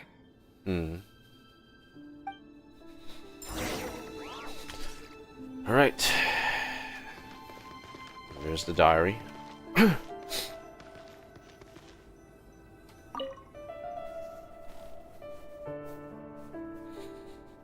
I went over to Joseph's for drinks today. They have a fine collection, but I went alone. Felindis was tied up with something and couldn't make it. Joseph asked why I came alone, but I didn't really have an answer. He then went on to ask about other things. If you ask me, someone who asks that many personal questions is too nosy for their own good. But if he invites me again, chances are I'd still go. Thelindis. That's the same name Rerir mentioned. Thelindis, eh? Crane imports keep falling. If things don't pick up, we'll soon be back to meat and mushrooms only. Honestly, I'm not a huge fan of that new type of mushroom everyone's been into lately. Didn't it start out as a lab-grown variety? I heard it's even mildly corrosive. Seriously, why would you even eat something like that? I don't care if it's an impressive feat of alchemy. That just isn't the kind of thing I like to eat. Interesting. Grain has to be imported, and they're eating a diet of mostly meat and mushrooms. Could it be because Conria is underground, so it doesn't get much sunlight? Going back to whatever happened in Enkanomiya, there was a lot of notes about Conria there, where, you know, it's in an eternal place of darkness, right? So if Conria is underground, then yes, it doesn't get much sunlight from there. But they have an artificial sun that they can switch on and off at that point in time once it's fixed.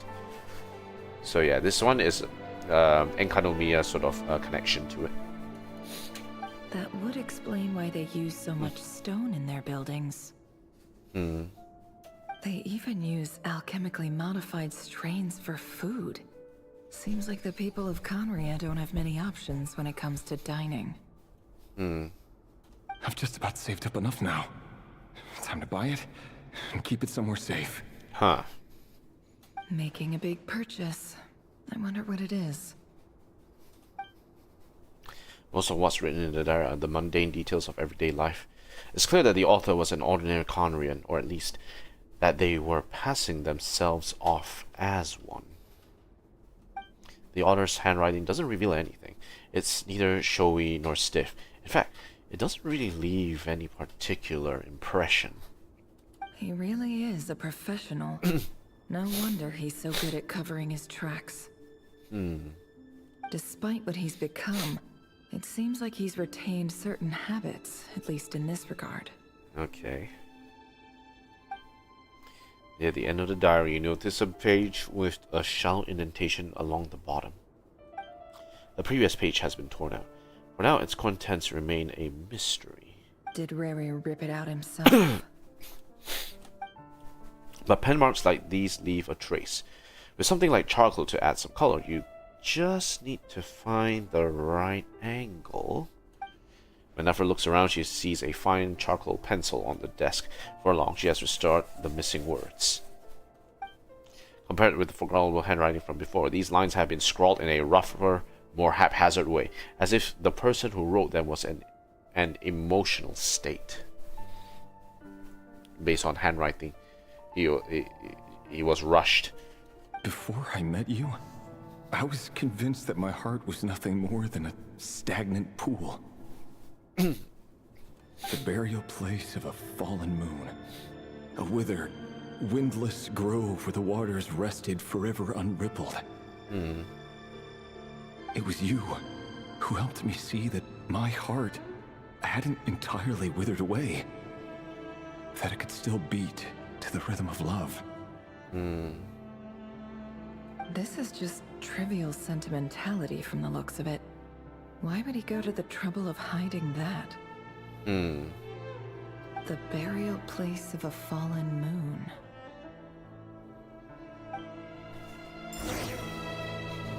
Observe Rerir's memories.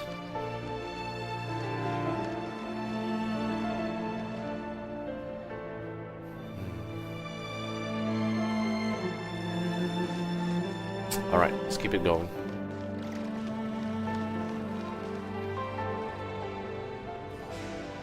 Rerir, over here. Oh, Dainsliff. Dane! Oh, and, Vedalfin here?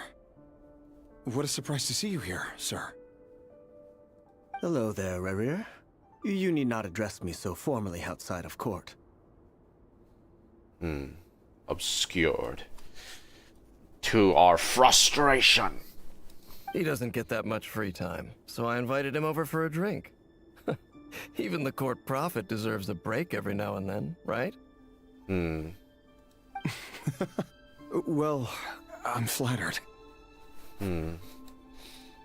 So, what are we discussing today? Hey, don't look at me. As far as I see it, we don't need an excuse to have a few drinks. Come on, don't give us that. Didn't you say you were about to pop the big question? How's that coming along?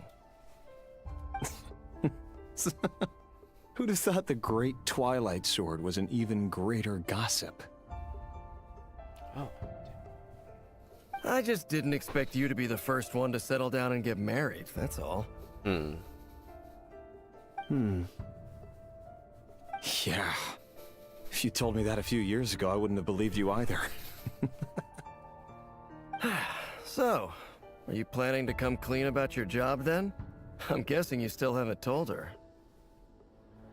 Sure, I'll have to tell her at some point. But I'll need to pick the right time and place.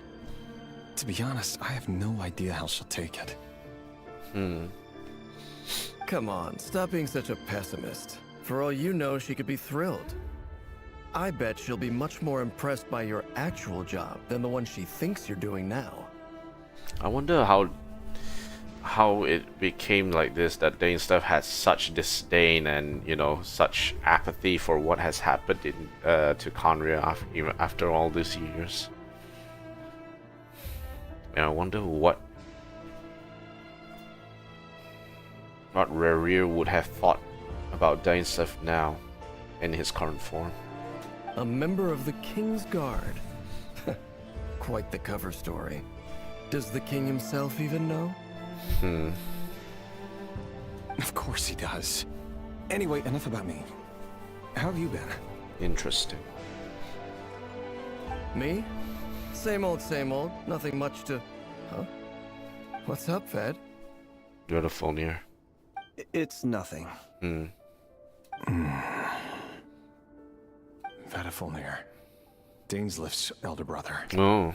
Renowned throughout the court of Conria as the Visionary, and said to possess a wisdom far beyond the reach of any ordinary man. Vadafulnir is also... I don't think Dainslift was known as one of the 5 sinners, if I remember correctly. Vadafulnir, yes. But I don't think Dainslift is part of the 5 sinners. And yet, despite the gulf between us, he seems to have something to say about me.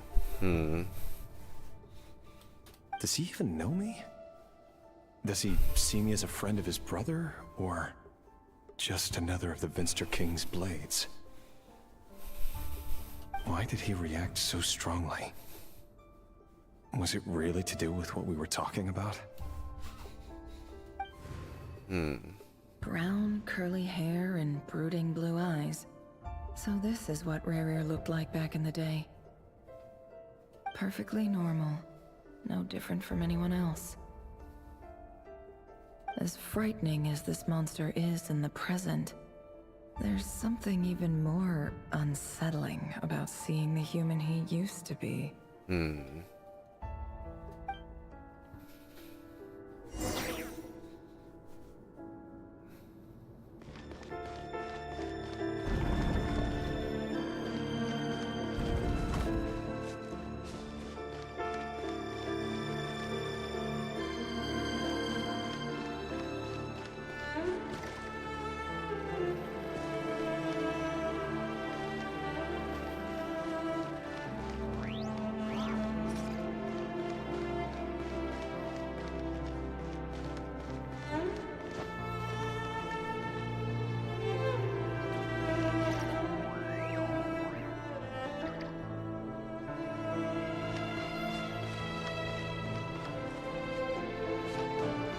Bit hard to see what's out there, actually.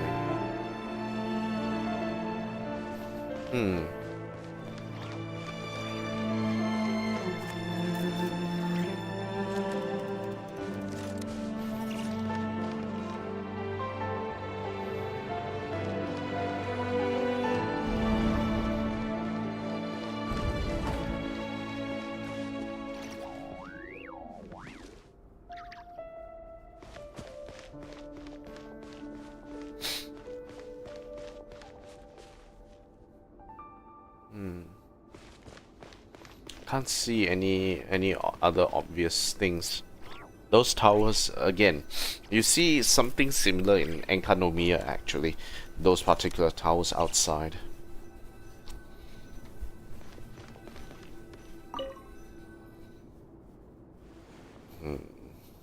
Let's see.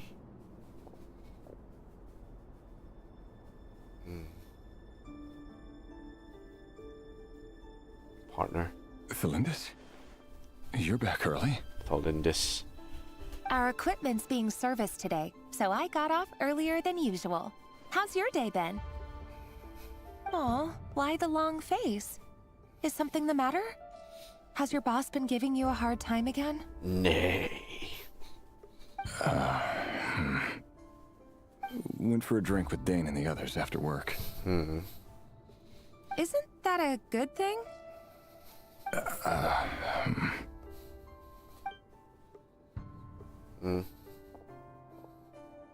Vedifnir showed up today too. You know, Daneslif's older brother.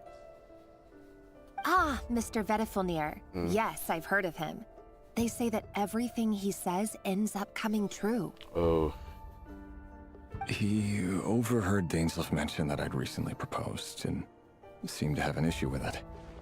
But when I asked what it was, he kept it to himself. So, you're worried? You can be such a child sometimes, Revier. We're nobodies. Why would the Visionary be concerned about us? I'm sure someone in his position has much bigger fish to fry. Interesting. Maybe you're right. You worry too much, Revier. We've been together for ages now, and everything's been going so well, has it not? You've even proposed to me. So, you do remember. Tell me then. What's your answer? Like I said, I need some time to decide. You can't just rush into things like this. We may be nobodies in the grand scheme of things, but if we want things to work out, we've still got to plan ahead. So the proposal for the marriage, I guess, was that I have to think about it. That's, I think, partially weighing on Raria's mind for quite a bit.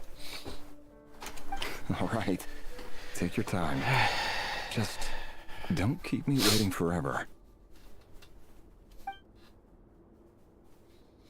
Nobodies. Sounds about right. In the eyes of people like Vedifnir and Daneslif, what do we matter? Can someone whose gaze is so fixed on a far-flung future even see the present clearly? Besides, the dynasty's fate rests with the king and his inner circle. Whatever I do, it won't make much difference. And then a cruel twist of fate, I guess. Meanwhile, every idea they come up with and every decision they make, it affects everything. These days, the king is lost in his research, and the purge of the Crimson Moon bloodline grows ever more intense. Purge of the Crimson Moon bloodline. That's talking about what? Arlecchino's side of things, isn't it? Or her history of that, is it? The opposition tried to speak out, but nothing came of it. And I'm under no illusions as to why. Because we eliminated them and got rid of their bodies. Interesting. A man can have 1,000 reasons to carry a sword, but there are few good excuses to use it. Yet the king has never even considered a gentler approach, and he never will. It seems like the kind of guy who's very thoughtful and, you know, wants violence to be the last resort, looking at this. What becomes of someone who kills on another's behalf? Can he ever find true peace?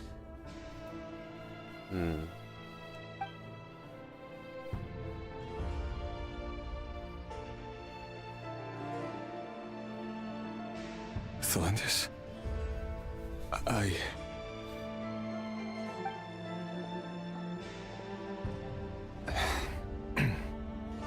It's nothing. You were right. Fate has never smiled upon nobodies like us. But by the same token, it's unlikely to bear a grudge against us either. There's no reason we can't keep living happily together, cherishing the simple joys of each day as they come. See? You just need to stay positive, Revere. I can feel your warmth, your breath. You're right there, right by my side.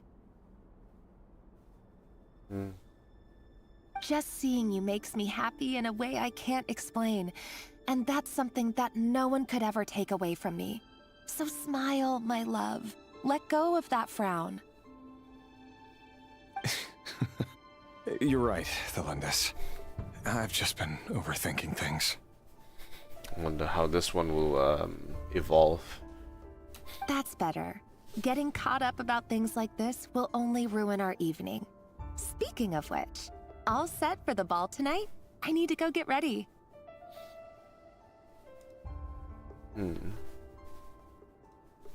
You go ahead. I just have a few things to take care of, then I'll come join you. Uh-oh. Even busier than the big shots, huh?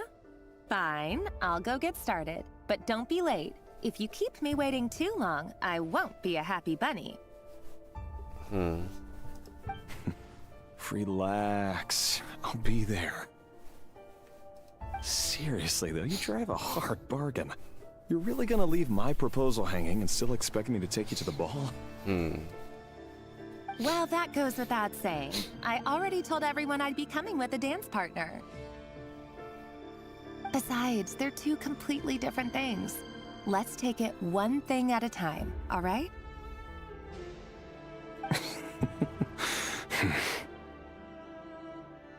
All right. White outfit it is.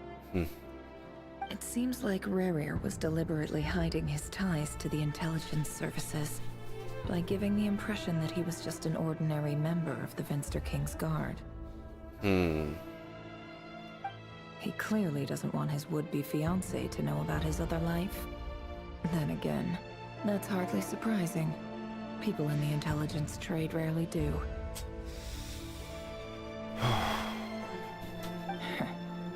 Who'd have thought we were in the same line of work? Let's dig a little deeper. We have to go deeper.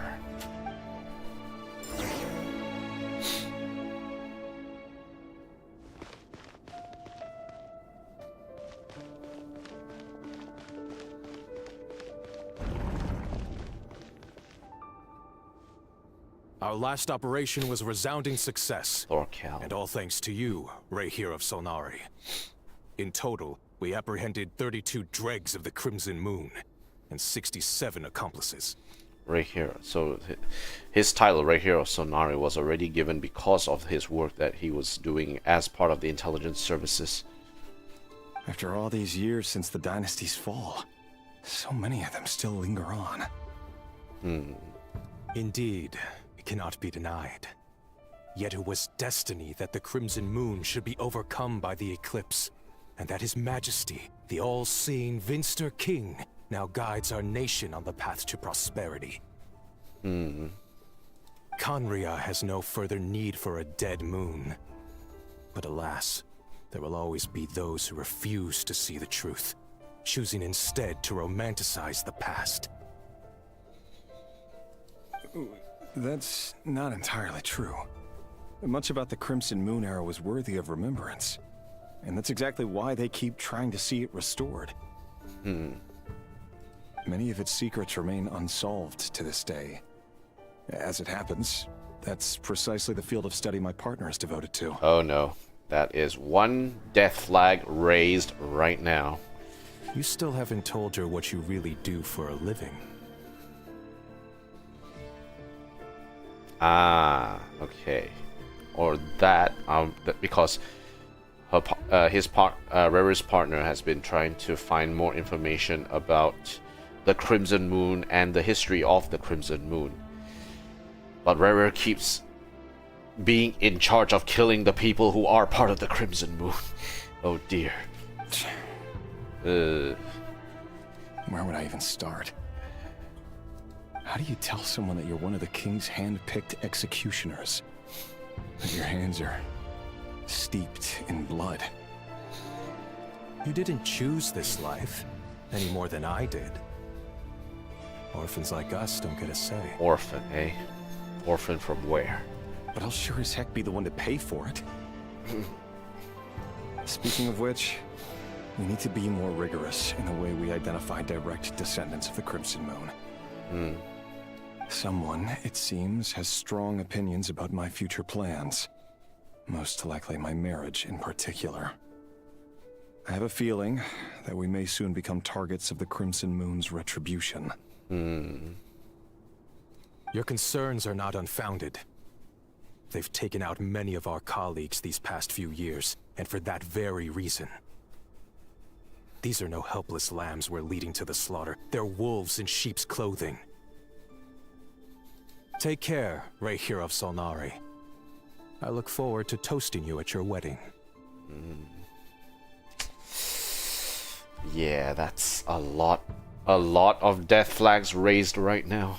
Thanks, Thorkel. You look after yourself, too.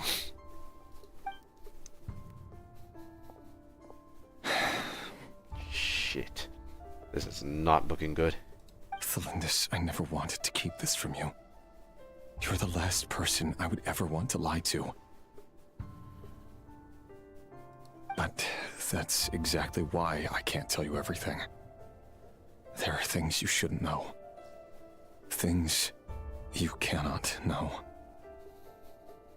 The Moonlit dynasties are a thing of the past. Yet even now, with the sun shining high in the sky, there are those who would call forth a dead moon's ghost. Could that be why Vedalfnir held back? Or was it because of some court secret he's not at liberty to share? I have to get a clear answer from him. No matter what happens, I will protect Thelindis. Rerir seems to be very concerned by Vedalfnir's reaction. Vedalfnir and Dainsleif, the Visionary and Twilight Sword. So that's what they were really like. I've investigated this whole area now. There doesn't seem to be any other memories here. Should I try somewhere else? Wait a second. What's this black smoke?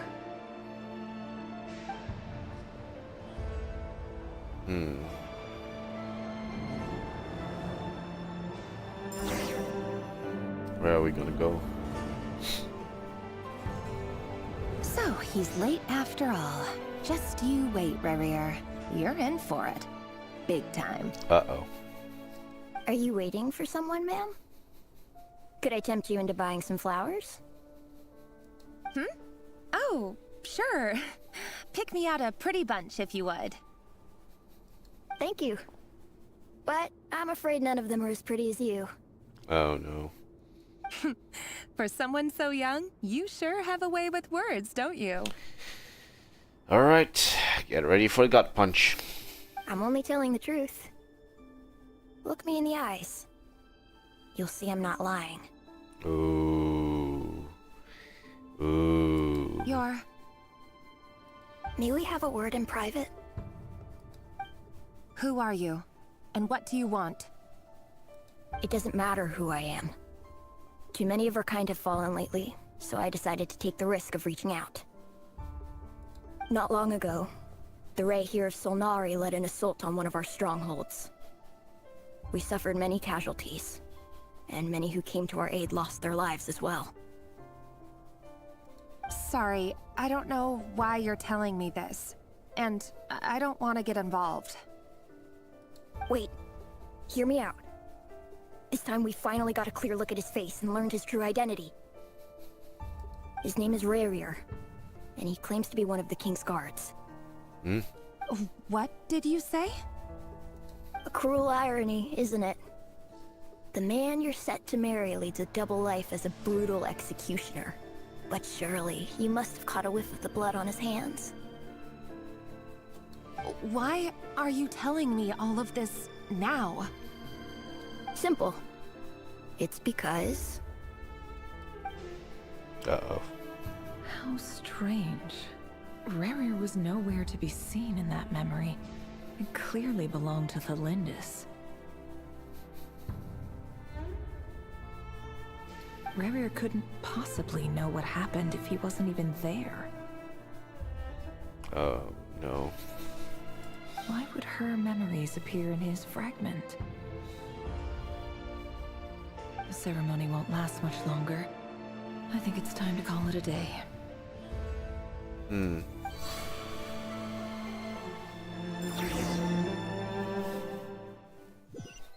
Interesting.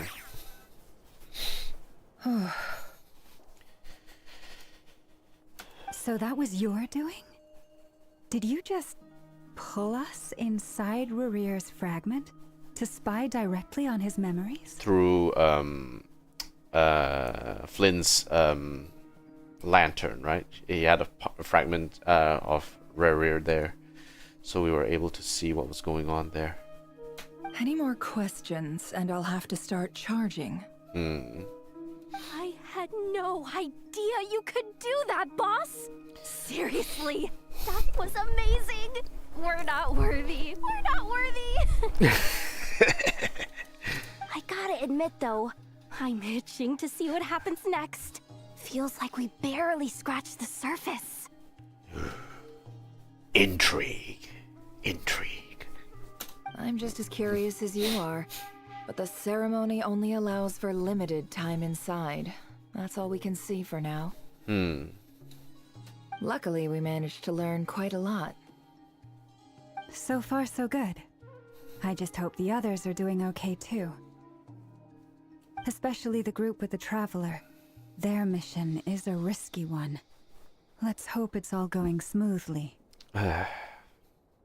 If you're worried about them, go see how they're doing. If I know boss, she's gonna need some time to write up all the details and make sure it's all coherent.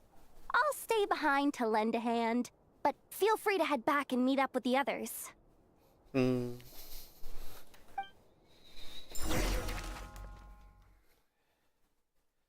Thunderclap Reef. Okay, where are we at? Oh, they've been prowling around for nearly 2 days now. These things just won't quit. Oh, they might not have seen us yet, but them constantly sweeping the area, our way out is completely blocked. We just have to sneak past. Quietly. Oh, that's never gonna work. One little slip up and it's game over. If they spot us, they'll run straight back to Rerir. And once he knows we're here, it won't be long before he's breathing down our necks again. We have to try somehow. Oh, guess you're right. All right, time to zip it.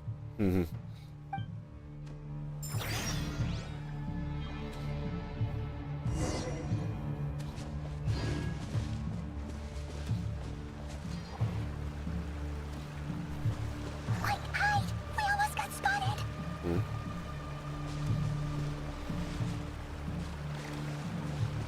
Phew, that was a close call.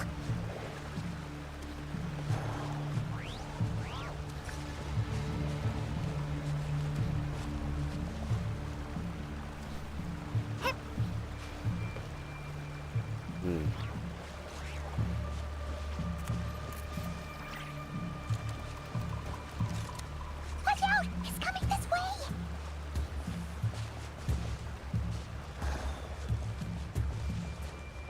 Keep going. We're nearly there. This is the final hurdle.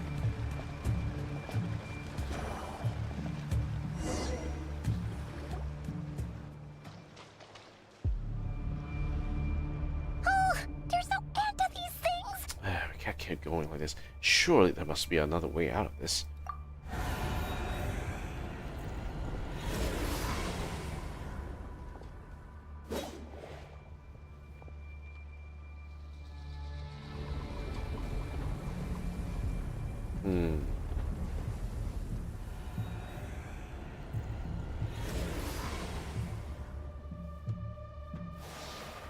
Fire. Fire?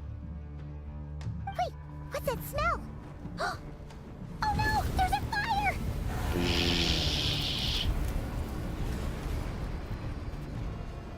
Guess who's here?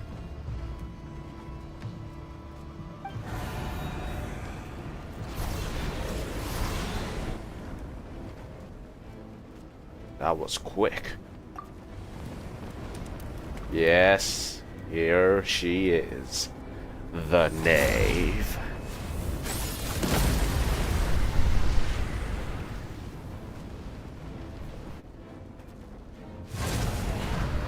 Zandrone was right. You look weak, Columbina.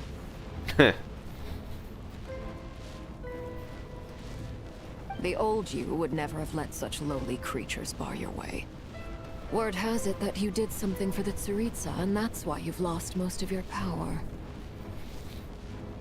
Freedom comes at a heavy price, doesn't it? It's Arlecchino! You came! Hello again, Columbina. And greetings, guests of the House of the Hearth. It's been a while, Arlecchino.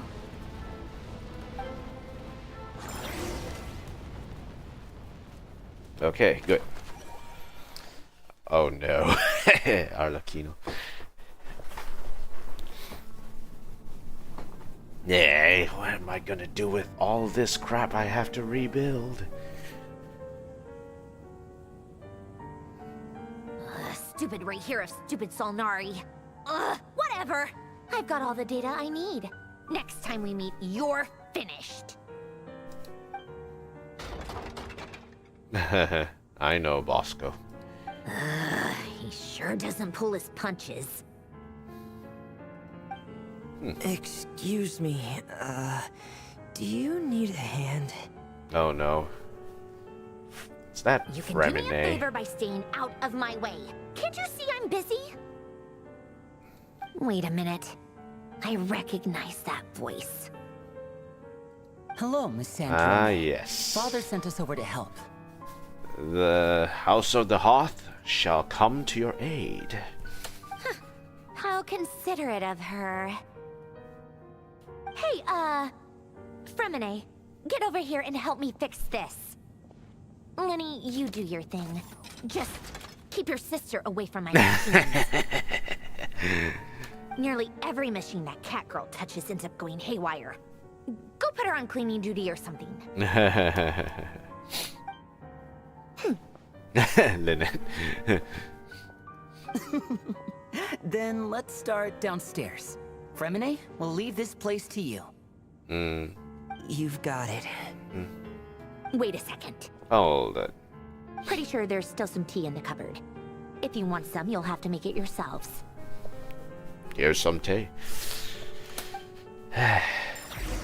Okay, so everyone's back on base.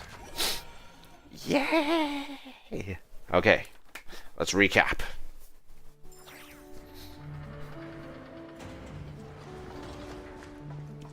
Vino.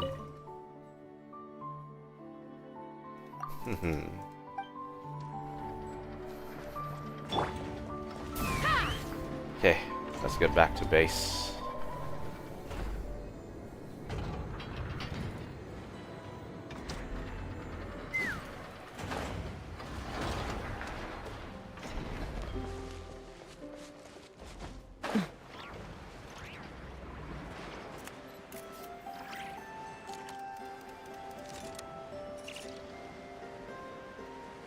Okay, so that's where the secret base is.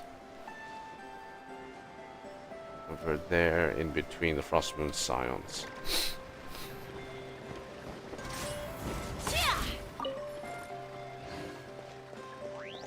Enter meeting place. Alright, let's keep it going.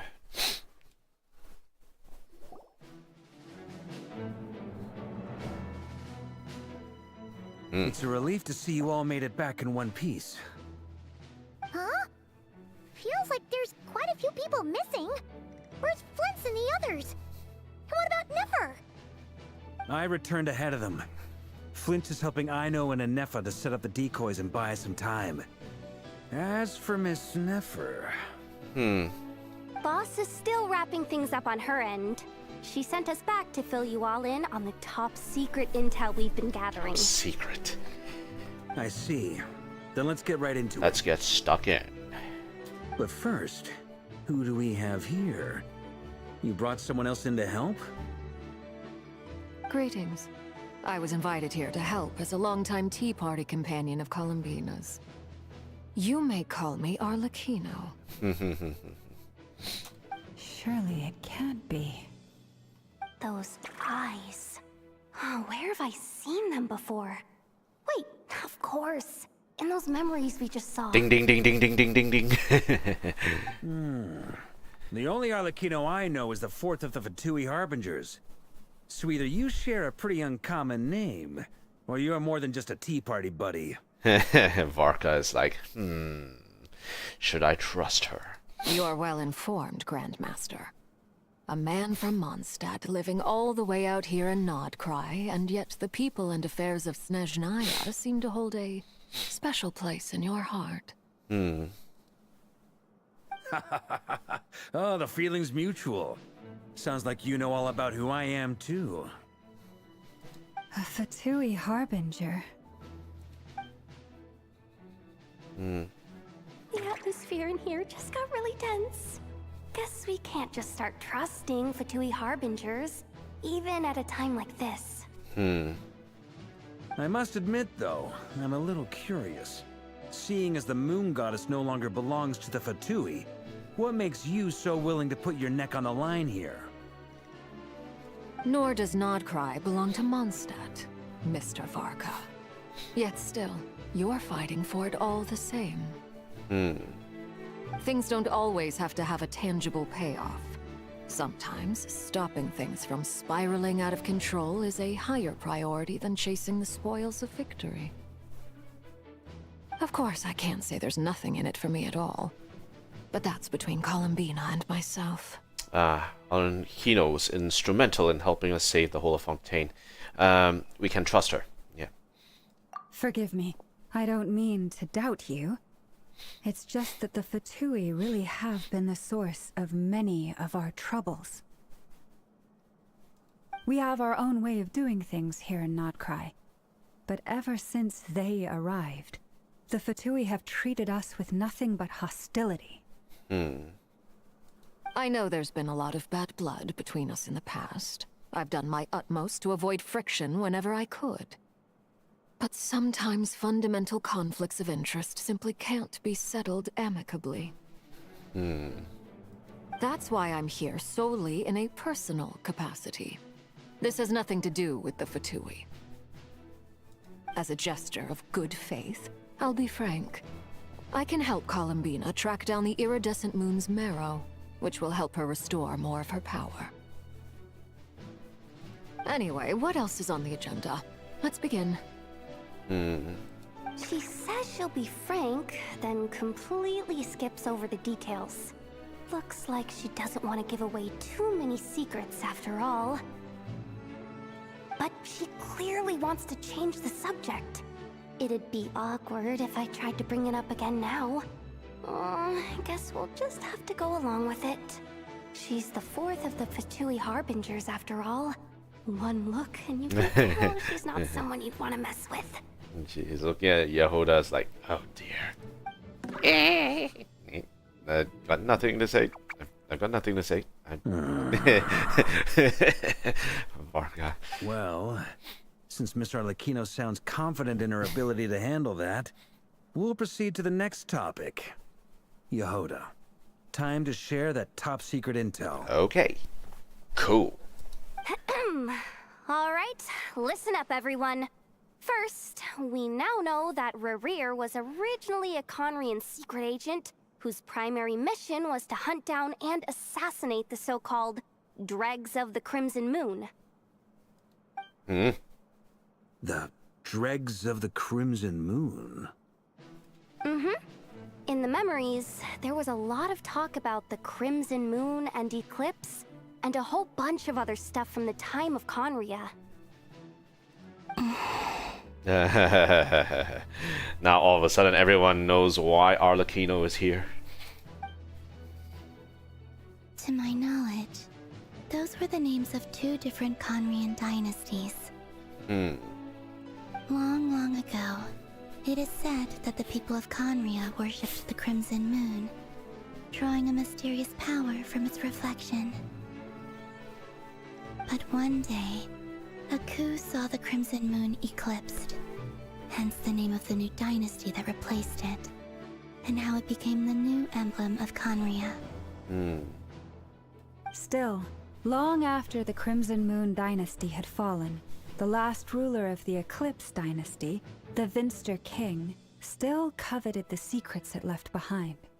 So, he sent the Rehir of Solnari to secretly hunt down the Crimson Moon's few remaining followers. Interesting. In those days, Rerir showed no signs of madness. In fact, he was as normal as any other person. Oh, and he had a fiancé, or at least a would-be fiancé, called Tholindis. Tholindis? What's the matter? Just after Rerir regained his body, he called out that name. Verfnir, Rheindaughter, Tholindis.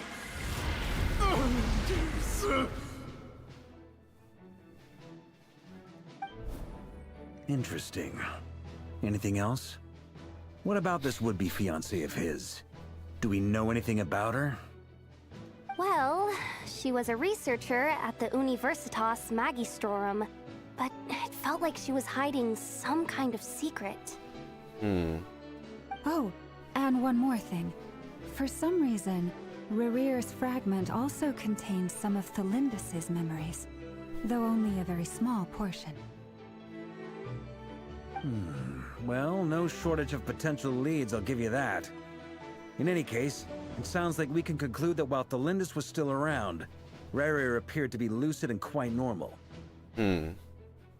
Tholindis, it seems, must have been the one thing in this world that he couldn't let go of. Tell me, though, were these pure-blood Conrians we're talking about here? Pure blood. Why do you need to know that? Hold on. If she was a pure-blood Conrian... Wait, the curse of immortality. She might still be alive? Oh yeah, just like how it was with the captain. If we could somehow find her, do you think there's any chance Rerir might regain some of his sanity? It's possible, but it would take a miracle. We can't pin all our hopes on that. We have to sort of shake up every single... That merchant who Nefer knows, Dori Sangama Bay. Maybe we could hire her to look into it. All right, then. Let's keep working in our separate teams. Traveler, Paimon, Kutar, and Miss Arlecchino will go look for the iridescent moon's marrow. Okay. As for the others... On the way over here, I noticed that the Wild Hunt monsters had grown even more frenzied in their search for Kutar. At this rate, the people living here will be in grave danger too. So I'm thinking of gathering together some of our followers to go wipe them out. I'll head back to the curatorium and meet up with the boss. Feels good knowing we've all got something to be getting on with. Given that the Wild Hunt has been a lot more active lately, the Lightkeepers have likely begun their own operations too. If that is the case, someone will need to pass the news on to Flint's. I'll hold the fort for now, then discuss our next move with Flint's, Aino, and Anefa when they get back. All right then. Well, the clock's ticking. If that's everything, we'll be on our way. We'd better get moving too. We'll try to buy you as much time as we can. Relax. Just do your thing. I decided to call in some backup since things are getting so hairy. Our reinforcements should be here any minute now. Any minute now. Stay safe, everyone. Dismissed. Varka's serious but chill. I wonder what kind of backup he's called in. Come on, Anemo man. Ah, Flint. We're back. Ah. Did we get here a little early? Or a little late? A tad late. The others have already set off. To summarize, our resident moon goddess has found us a new ally, and Boss Nefer has uncovered some promising info. Everything going smoothly on your end? Not great. I don't know how long we can stall them for. The decoys are getting taken out way faster than we imagined. That's a problem. I'm gonna make some more later, but I need a timeout first. I'm so tired right now. Poor kid. Oh, right! Inefa, could you fill in Uncle Varka on what we just discussed with Flints? Sure. Uncle Varka, you previously told us about how when you went to investigate a source of the Wild Hunt in Amsvartnir, you discovered that it was just a diversion. But according to Flint's intel, several outbreaks of the Wild Hunt had already occurred in Nod-krai in the period leading up to that. That was before Rerir had regained his body, when he was far from regaining his full strength. In other words, in theory at least, he still lacked the means to act in two places at once.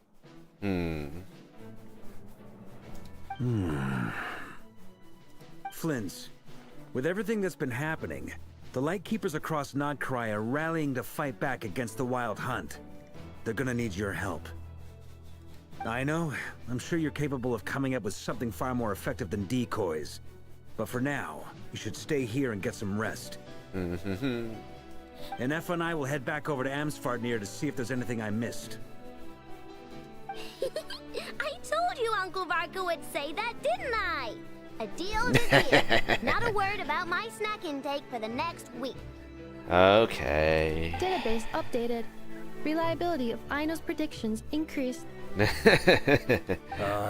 What does that mean? They were betting on how you'd respond after hearing their intel. It's the obvious choice, isn't it? That's hardly worth betting on.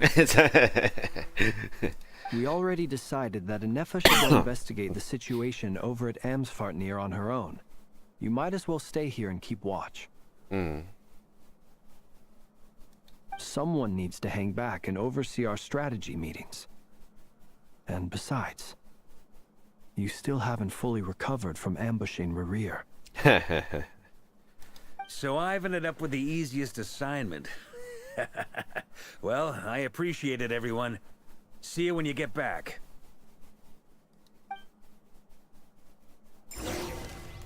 Alright, let's continue. Silver Moon Hall. This is a long period of story time. Wow. Okay. Here we go.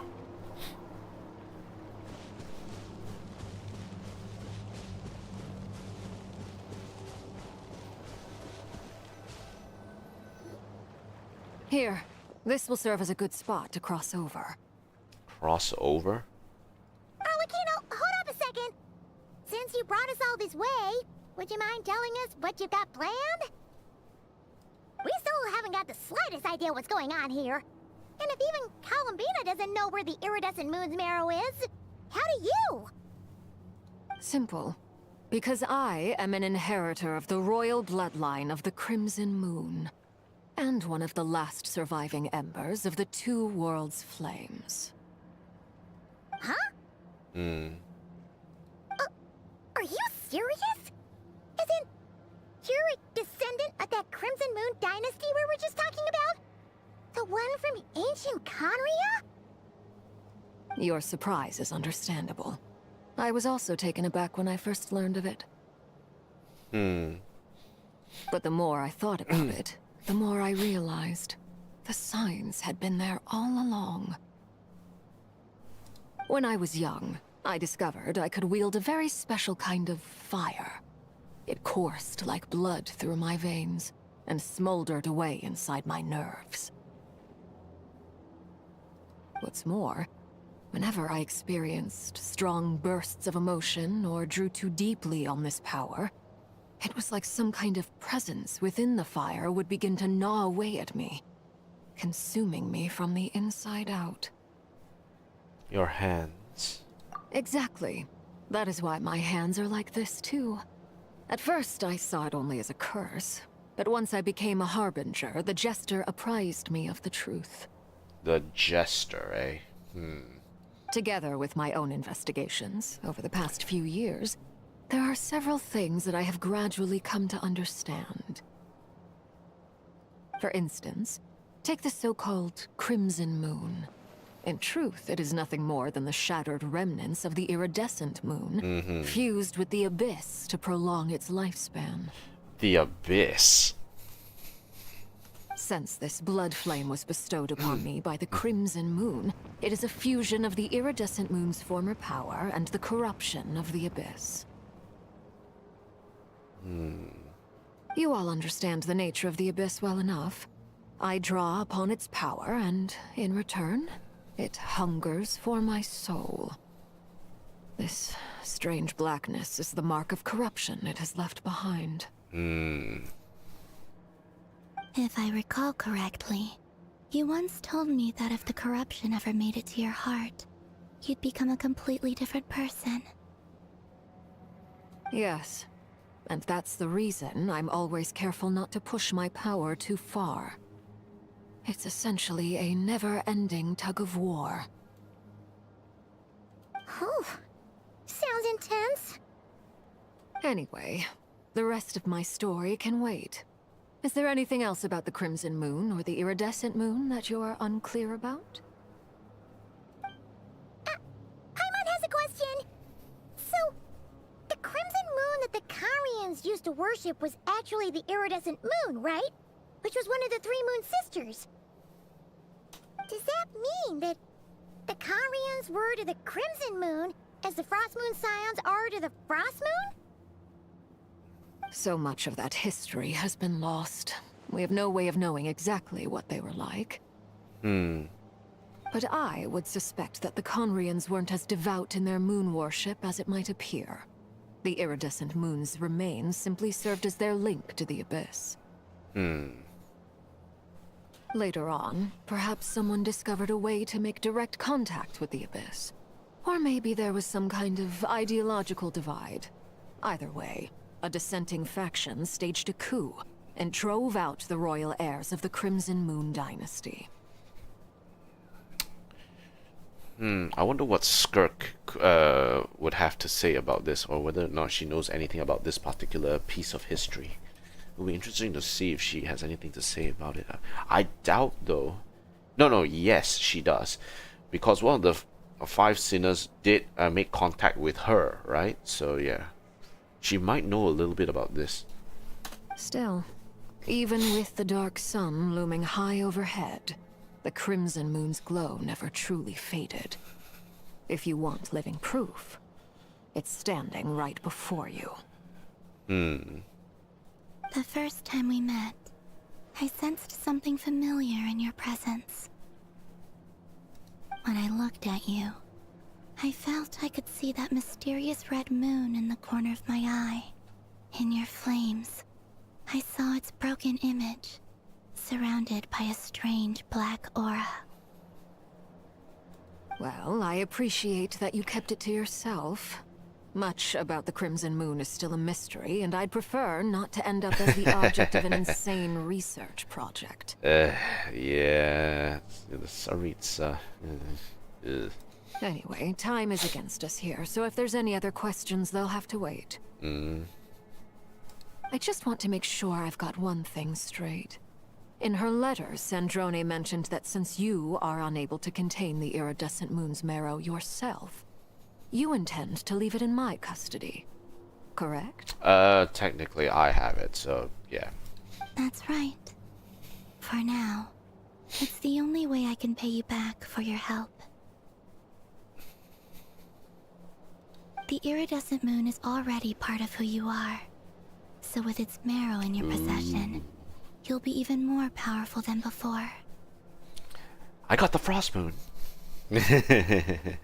Deal. Then let's get started. Deal. Get what started? What does this place have to do with the Crimson Moon? Ooh. When I first became a harbinger, the Jester gave me a book called Paranhari, also known as Leobranto Inamorato. You should be able to buy a copy next time you're in Fontaine. It's a love story set in the Crimson Moon era, but setting aside the tangled romances of its characters, it also records a few interesting details. Ooh. In the Crimson Moon era, or so the story goes, there was an orphanage that received children from beyond the bounds of this world, and subjected them to a peculiar induction ceremony. Skirk. Beyond the bounds of this world? For real? And what kind of induction ceremony? Uh-oh. The Crimson Moon sages looked beyond this world for beings with powers that surpassed the gods. But fearing they might lose control, they subjected these children to a process of refinement. They made these children crawl up a fireplace and kept asking them, "Have you died? Did you see it?" Until they finally admitted to having died and seen a crimson moon. What? What? The adults embraced the children who passed the ritual, telling them, "Within the fireplace, you have traversed the flames between two worlds. Here and now, you are born anew." How does that actually find people with that kind of power? The book leaves much unsaid, but I suspect that this was their way of branding the children they had enrolled, leaving an indelible mark upon them so that they would forever live in the Crimson Moon's light. That explains why I can't sense the Crimson Moon's marrow in this world. It makes sense that it would be sealed in a special space that can only be accessed temporarily through some kind of ritual. But there's no fireplace here. Do you see a chimney anywhere? Oh, are we supposed to build it ourselves? Okay, fine. I gotta go find some bricks. No, we're not burning anyone to the stake here. That won't be necessary. The fireplace is purely symbolic. The key to the ritual is crossing the flames between two worlds. In other words, the flames that burn within me. You sure you won't spontaneously combust into dust after this is done? Those burned away by such flames leave behind a kind of ghostly afterimage in the world. In the days of Conria, people believed they could be used to bridge the gap between the two worlds of life and death. Why are we still seeing freaking Natlan Holiday Center here? In short, I can open a passage to that space for you. That's the easy part. Okay. The catch is I'll need to stay on this side to keep the passage open, so I won't be able to come with you. Once you're inside, you'll have to find your own way. Just a quick question. What happens if you get attacked during this time? Very well. Then I'll open it up. Traveler, spare me a little more moonlight if you would. I may need it. Okay. Here you go. Thank you. I feel like I've recovered some of my strength now. It should be enough to move us across short distances and confront whatever dangers might await.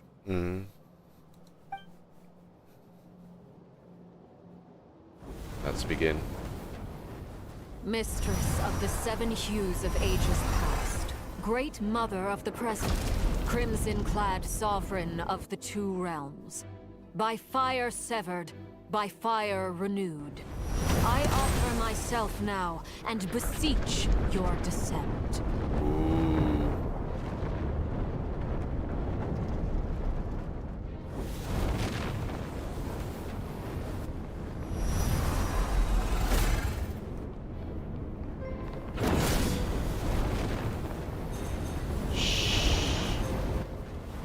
Wow. That is cool.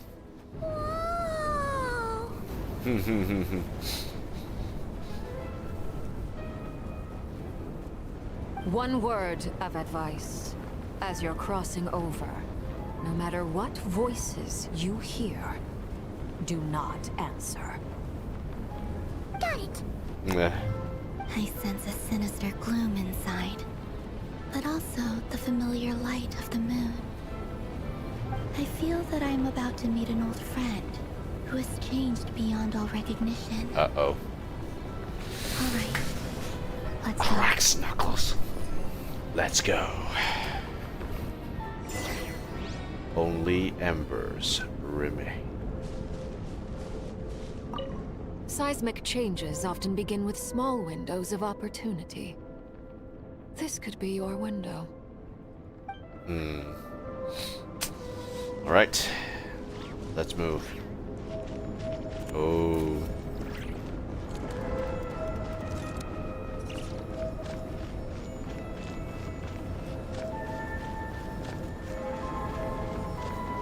Let's fly.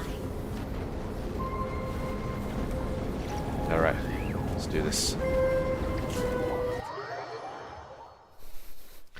Now, let's move.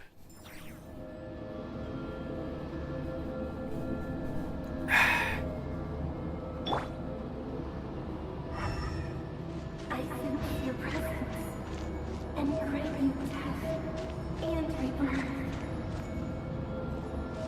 Wait, why are you? You have crossed over from another world, transcendently itself. I have no right to.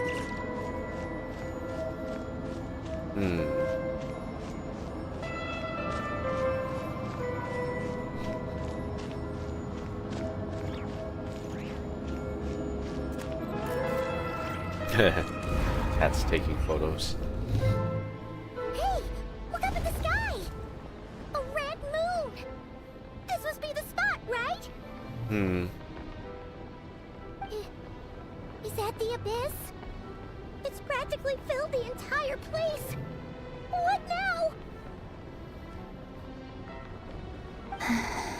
Damselet, what do you see? What a tragic sight.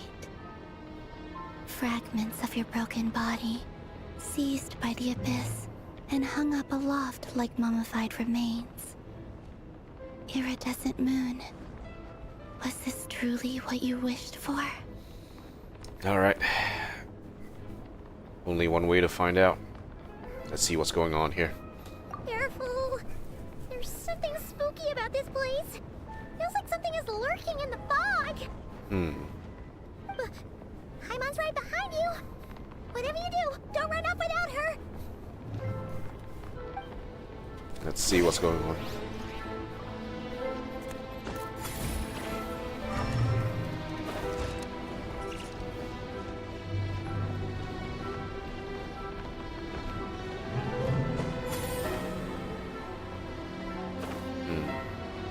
Hilly churls.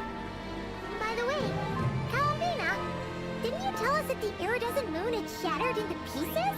The moon up there looks pretty whole, Paimon. How is that possible?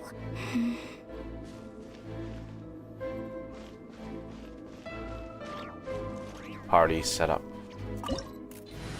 Alright, one way to do this quickly.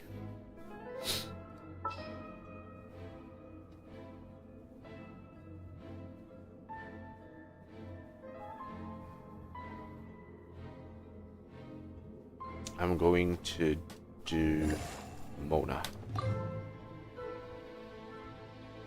Okay, yeah.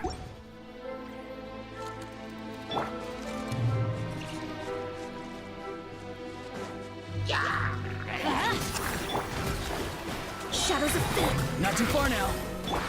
Take me up.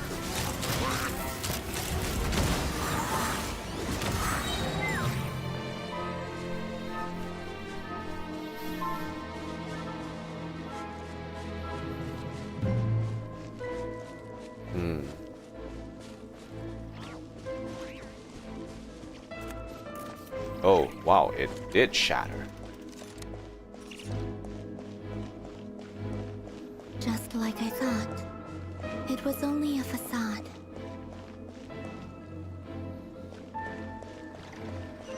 Hello, Conrians cursed to mortality. Farewell. Go. You're free now. Let's fly. Bullseye!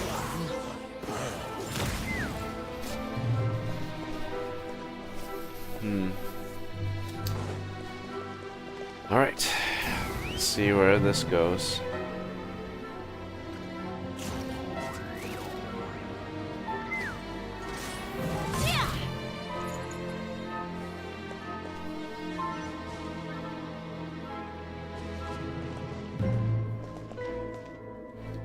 We start off there. It was only a facade.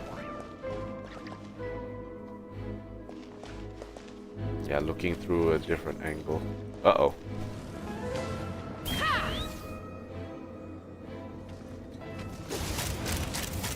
Open fire! Locked on!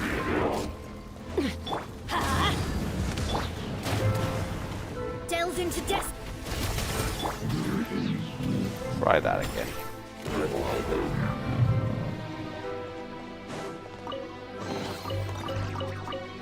Alright, let's keep going.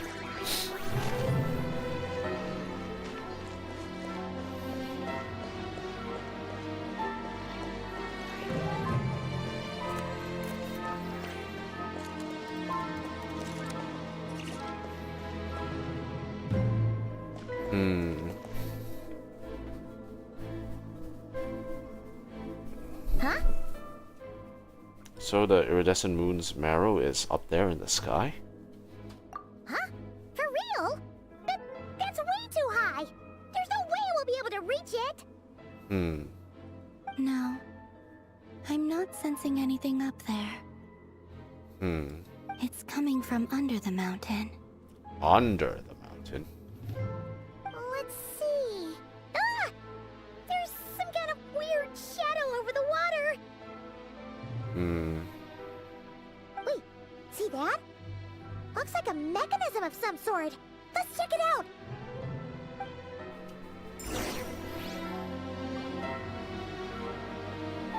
Have to handle abyss corrosion again.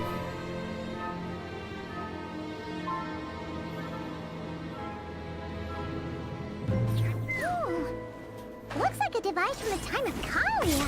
Maybe people once came here to study the Crimson Moon's domain, and they left this behind. Oh, if we get activated, we might find some clues.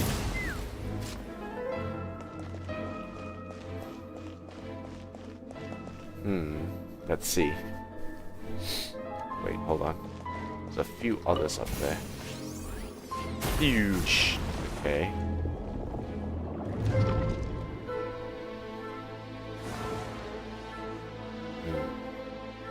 Color changed. Hey, look at that! Now that the mechanism's running, the shadow in the water looks different. Do you think these mechanisms might be the key to unlocking the secret? Let's try to find more of them! Thalindis, we'll leave the rest of the research in your hands. We'll be heading back now. Thalindis? I hope this isn't ruining date night.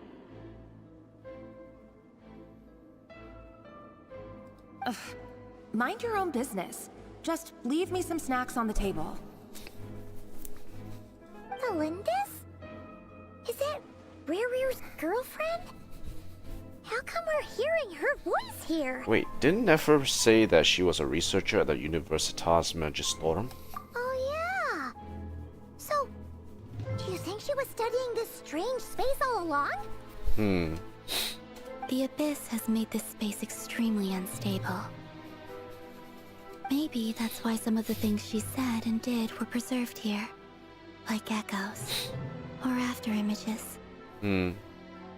Whenever I see this view, it takes me back to a poem from my childhood. Waning moon, oh lifeless damsel, weeping on the mountain crest. Morning still, in wistful tone, her fragile soul now laid to rest. Fragile soul now laid to rest. Lifeless damsel. For me, of all people, to be here investigating the mysteries of the Crimson Moon space. Is it a coincidence? Or something more? There's definitely more to this. She left a fragment of her here.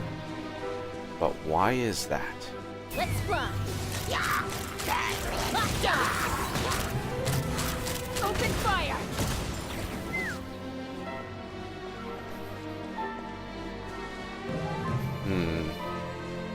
Uh-oh. This looks super corrupted. Oh, looks like the Abyss has messed up this mechanism. We need to find a way to get it working again. Let's see if there are any other devices nearby.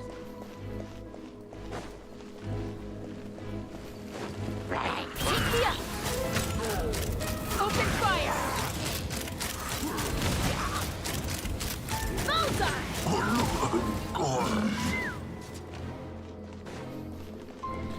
Cash out.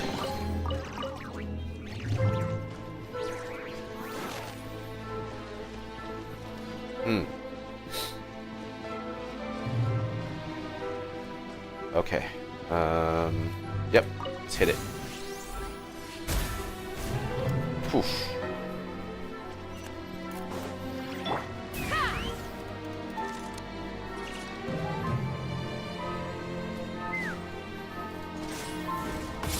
Okay, hit it. Boom.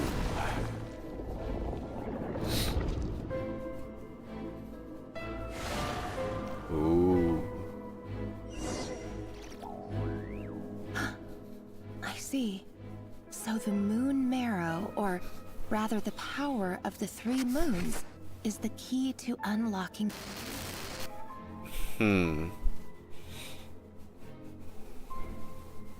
If it really does exist, then maybe this madness can finally be put to an end.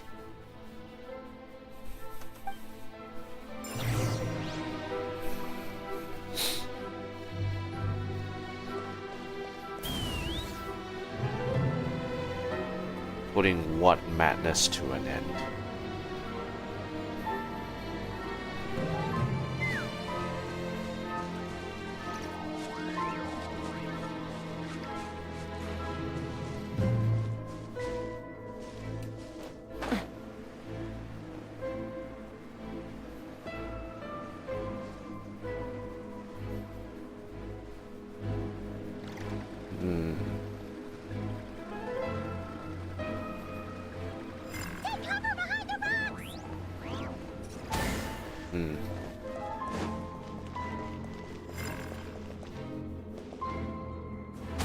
Let's fly. Purify. Alright, let's hit it.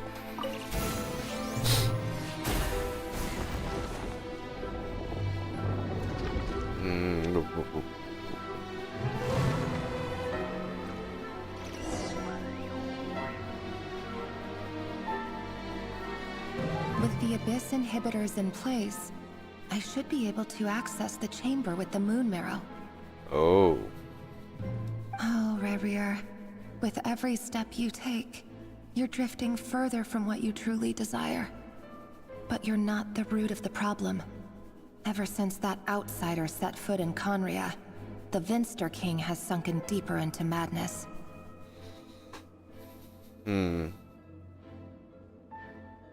If only I could get my hands on that outsider.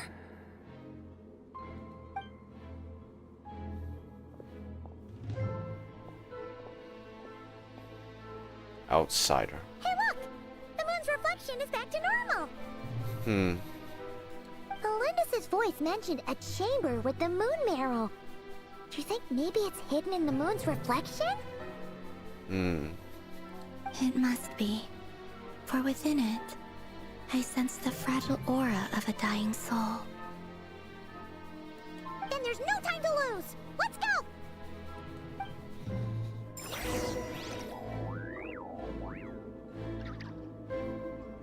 So did she actually know that her hobby to be was actually working for the king?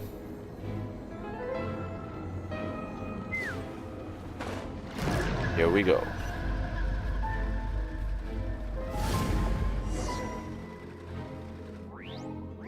Sever the abyssal fetters. These things are so creepy. Looks like we'll have to destroy them if we want to get to the iridescent moon's marrow.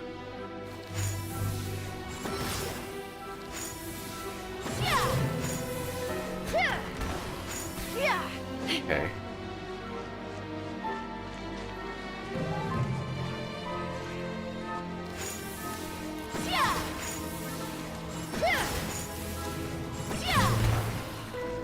Ooh. That must be the iridescent moon's marrow. Oh, we'll need to destroy these things before we can reach it. Okay. Let's try and work out something here. Come here, you. Everybody stand back! Shadows of fate! Be free! Let's run! Open fire!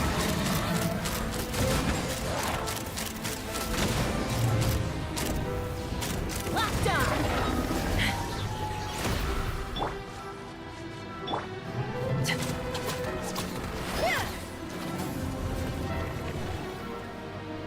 Structure 1 destroyed. Take me up! Okay, let's head up.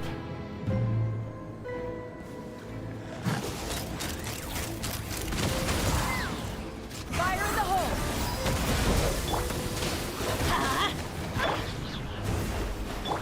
Farewell!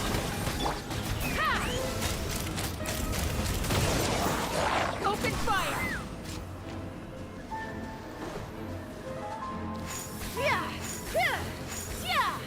Hang in there! We're so close!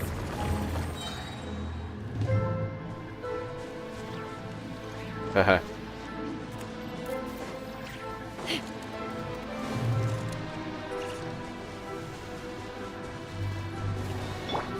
Going in! Let's light it up! Delves into destiny, written in the stars! Time to say hello. Hold on to your hats. Open fire! Open fire! Bullseye!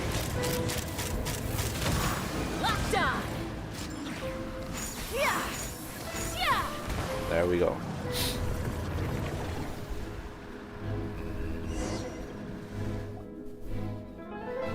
The moon marrow has broken.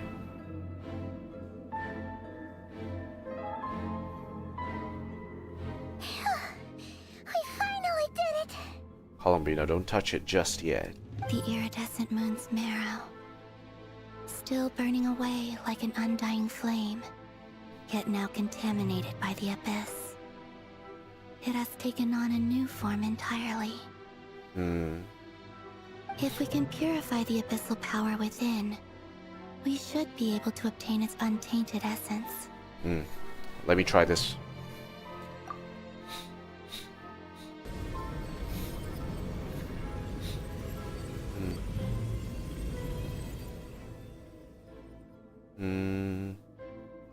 Okay.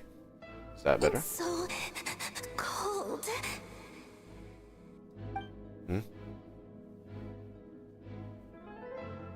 Is it you? Are you here? Huh? Are you talking to us? At long last, I can see you once more. Our fates have crossed, and I am finally free. I'm sorry, I lied to you. Even knowing what was to come, I still couldn't let go of the fear in my heart as death drew near. The moment the moon shattered, my body began to split apart piece by piece. Like I was being cut into pieces by 1,000 1,000 blunt blades. My thoughts scattered as the cold crept in. But I could not bear to fade away like that. Tell me, what was it that brought you to us all that time ago? If only I had possessed your courage, then I might have been spared this torment more painful than death. You look so puzzled. That's how I felt too when I first saw you. But trust me when I say that everything happens for a reason. Farewell, Hypo.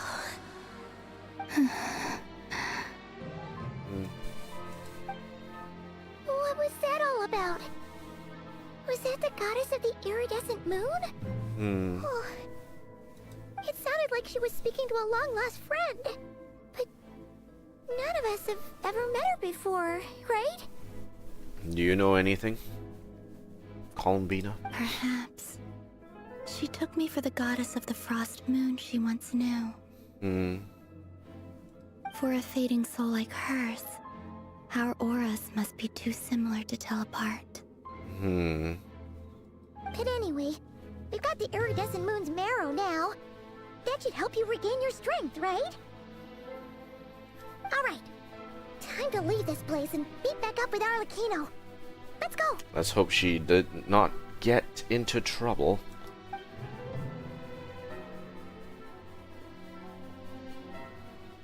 That's odd. This place looks different than when we came in. Waning moon, oh lifeless damsel. Oh. Uh-oh.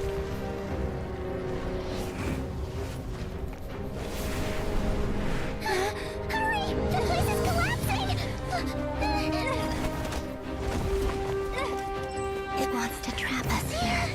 It. Who's it? The abyss? Now we've taken the moon marrow. All that's left here is a dark will. It will show us no mercy.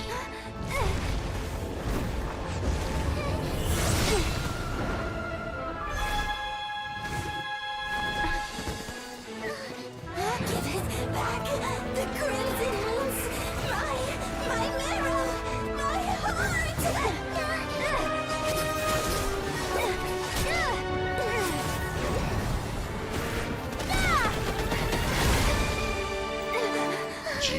Dude. Finally!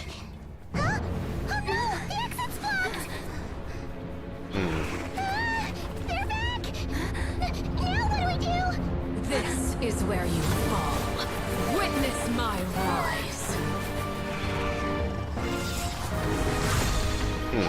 What are you waiting for?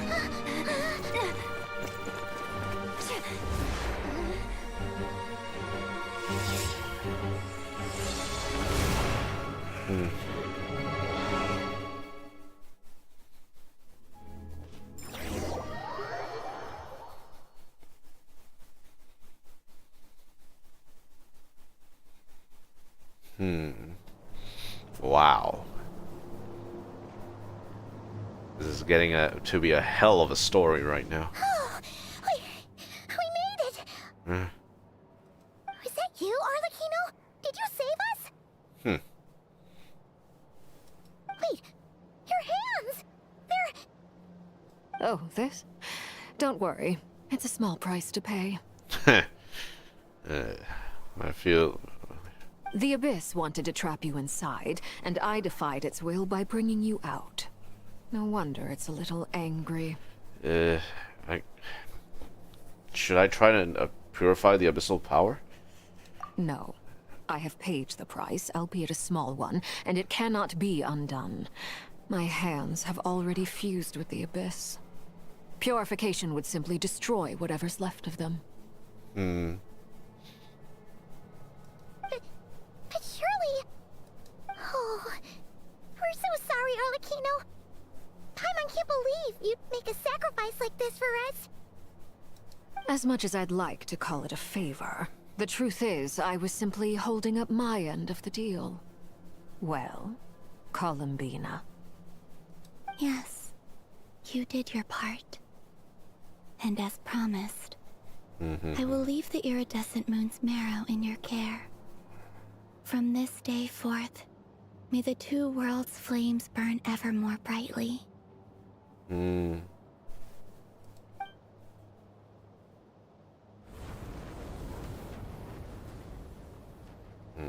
I'll take that as a blessing. Now, Columbina, give me your hand. Accept this moonlight I offer in return.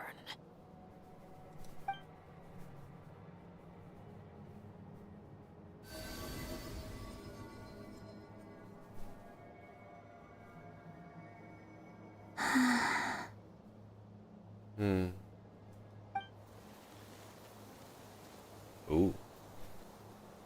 Feeling stronger? Well, there seems to be an effect. Oh, hey, Columbina, are you okay? I'm fine. Our powers are a little at odds, that's all. Want me to share the burden? By the Frost Moon's authority alone, wielding the power of the other moons was always going to be a stretch. Still, I think it's fair to say that your strength has returned. At least to the level it was at as Third Harbinger. Hmm. It's still not enough. There's no way I can hope to challenge Rayrier like this. Just one more ray of moonlight, if you would. Columbina, don't push yourself too hard. It's okay. I can take it.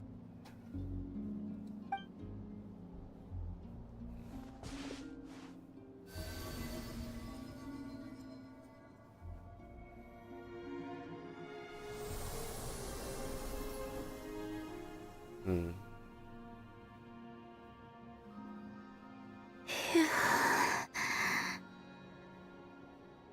How about now? Fighting fit? At the very least, I won't have to stay hidden like before. I want to see him gone from Nod-krai. The Ray here of Solnari and his wild hunt must be sent back where they belong. Well, it's good to have something to aim for. You certainly seem more alive now than you did earlier. Come on. Arlecchino, don't do this to her. When I first met you, you didn't strike me as a ray of moonlight. More like a wisp of fog drifting in from who knows where, ready to scatter at the first sign of a breeze. But now, you're full of vitality. Just like the Frost Moon, once the brightest of them all. May you keep shining, Columbina. This is who you are. Witness my rise. Thank you.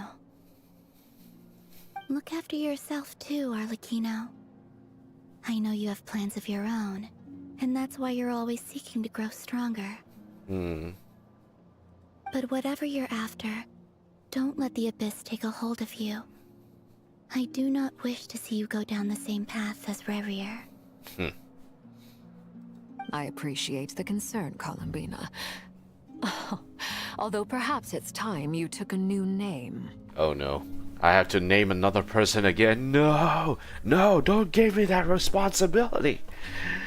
A new name? Kutar, the Moon Maiden, Columbina. They're nothing more than code names. They describe who she is and the roles she's played, but they're not her real name. We often use code names in the House of the Hearth, too. But it's knowing your real name that keeps you grounded. Up till now, you've been living a wandering life, so you've probably never really cared.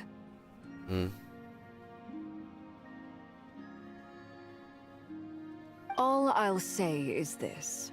Once you've defeated Rayrier, give it some thought. All right. That's it from me. I'll get you back safely first, then go meet up with Sandrone. You're the best! Alright. Let us know next time you need a hand. We need to repay a favor. I appreciate the gesture.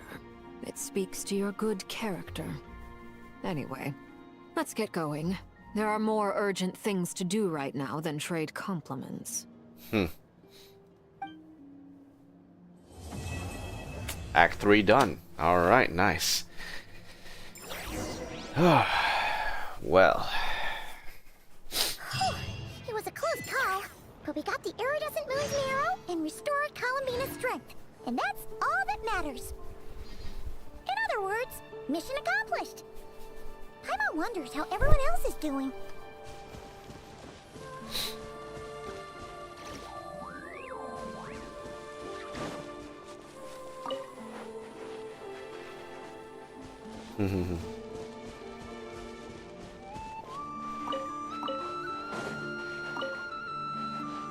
These flowers will represent an event that has happened here.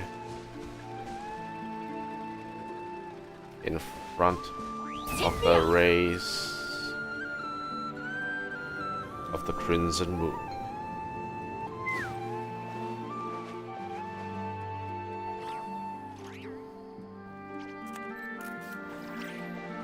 Okay, so that's an elegy for faded moonlight. Return to base. Okay, so we are done with Act 3. That means we've come and completed what we have targeted to do today. So yeah, that's pretty good. Now we have 39 out of 200.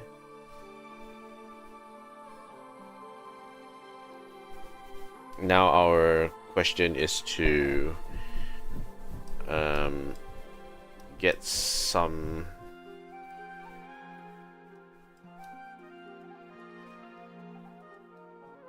okay, let me check something. Check Flynn's real quick. So we have 690,000. Okay, we should be able to level him up.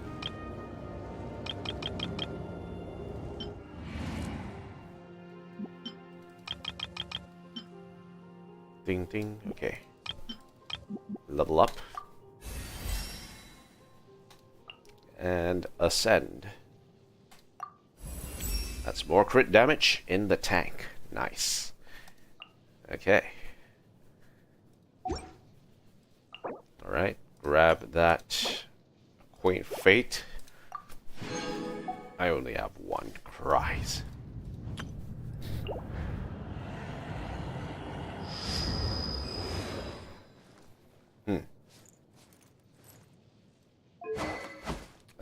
Wavebreaker's Fin. Yeah, we'll keep Wavebreaker's Fin on him. I think it will be good.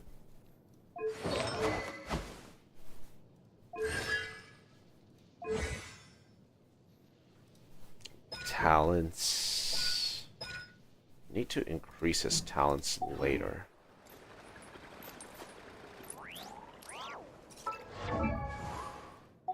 Also, we need more we go back to Fontaine.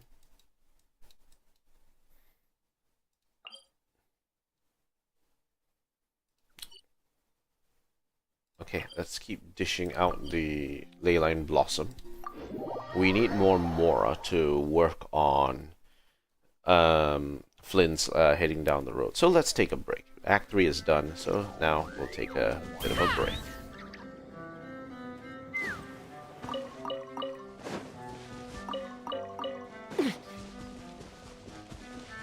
Let's fly.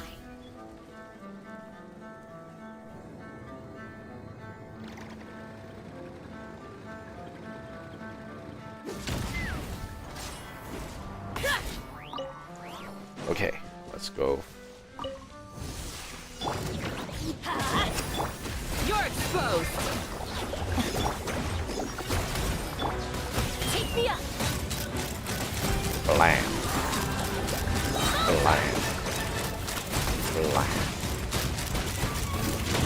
Open fire. Knock him down. it up! Not too far now.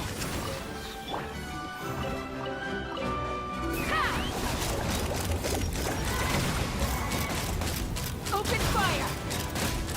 Open fire! Locked on! Tui! He's free. Let's fly! Blam.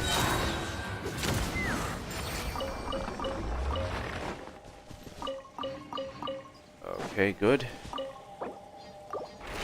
Use that. Do your worst!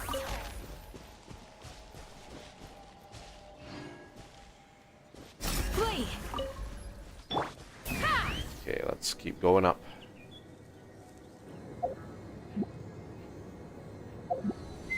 Alright. Teamwork is great! Yield! Hold on to your hats. Blam. Let's fly!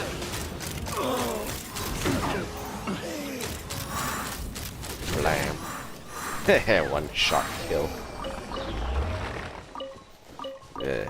Treasure hoarders. They're such a weak bunch.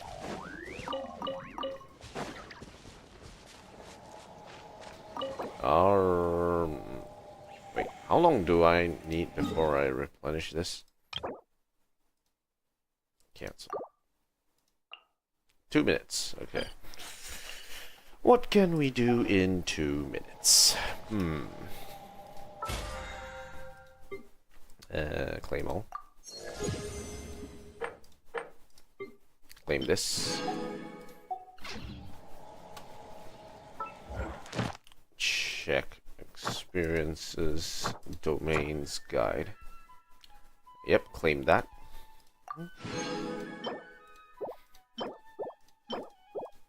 Excellent. Okay. I'd have lost myself long ago if I allowed myself. Alright, then in terms of weapons, what can we throw in here?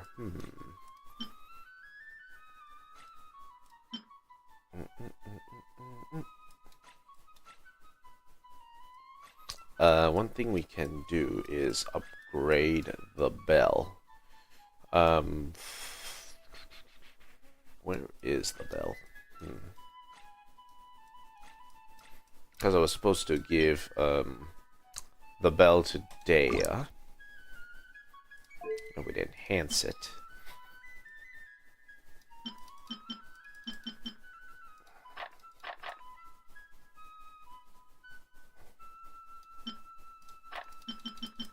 Enhance.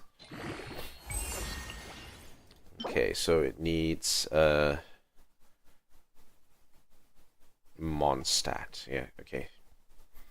Tile of the Caribbean's Tower. Okay, let's keep ascending it in the meantime.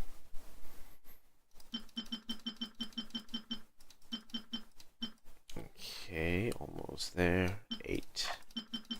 Enhance. Finally, someone can use the bell, but unfortunately I have no weapon ascension material to speak of.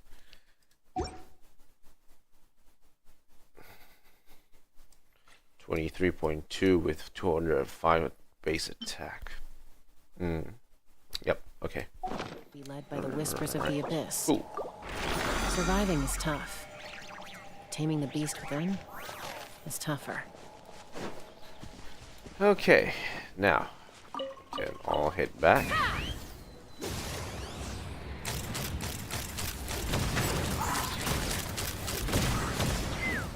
Hey, dead.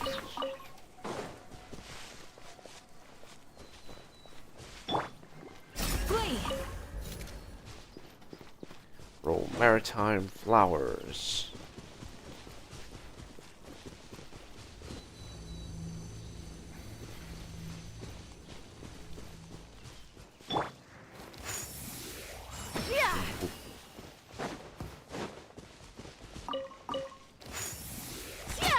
Aha, gotcha.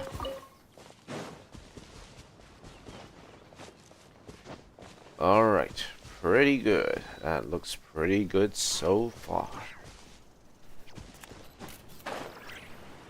Okay, so there's nothing really to do. I think we should be done with our stream for now.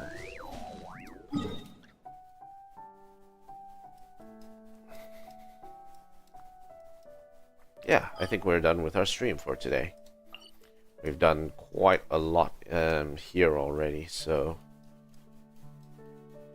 the only other thing that we can feasibly do is, you know, just farming ores, which I do while, you know, I'm not running the stream. It's an additional thing that I like to do in order to get more materials so that I can prepare to farm for level up the weapons that I have, because I need to level up some weapons in order to give them to characters. Okay, so that is done. Act 3 is done, and I'm quite happy that Act 3 is done. We had a good stream as well, so that should be fine. Heading forward, we will be continuing doing Act 4. We want to see this go through. It's been a non-stop stream for me for this particular quest line, so I need a break. Yeah, they didn't warn us that it was going to be a non-stop quest line. If that was the case, then it would be a bit easier on the eyes and also on the soul. But that was a lot of stuff that we learned from that quest line. So there was a good build up of, you know, the lore that is around Genshin, and it's starting to coalesce a lot. Now we know that Arlecchino is basically historically from the Crimson Moon, group. She was historically part of that bloodline. So whatever happens to her here, in this case, will have an effect. There will be a strong effect on what's going to happen to... she will have a strong effect on what's going to happen to the story heading forward. So it'll be interesting to see how this will actually play out. Okay. So, I'd like to thank you guys for watching. If you like what you see, like, comment, favorite, subscribe, all those nice things. If you have any recommendations for how to improve the stream, do let me know. If you have any recommendations for what you'd like to see me play as part of the stream, do let me know as well. I'm happy to hear that feedback and your suggestions. Alright, thanks guys for watching. I'll see you guys next time. Peace out.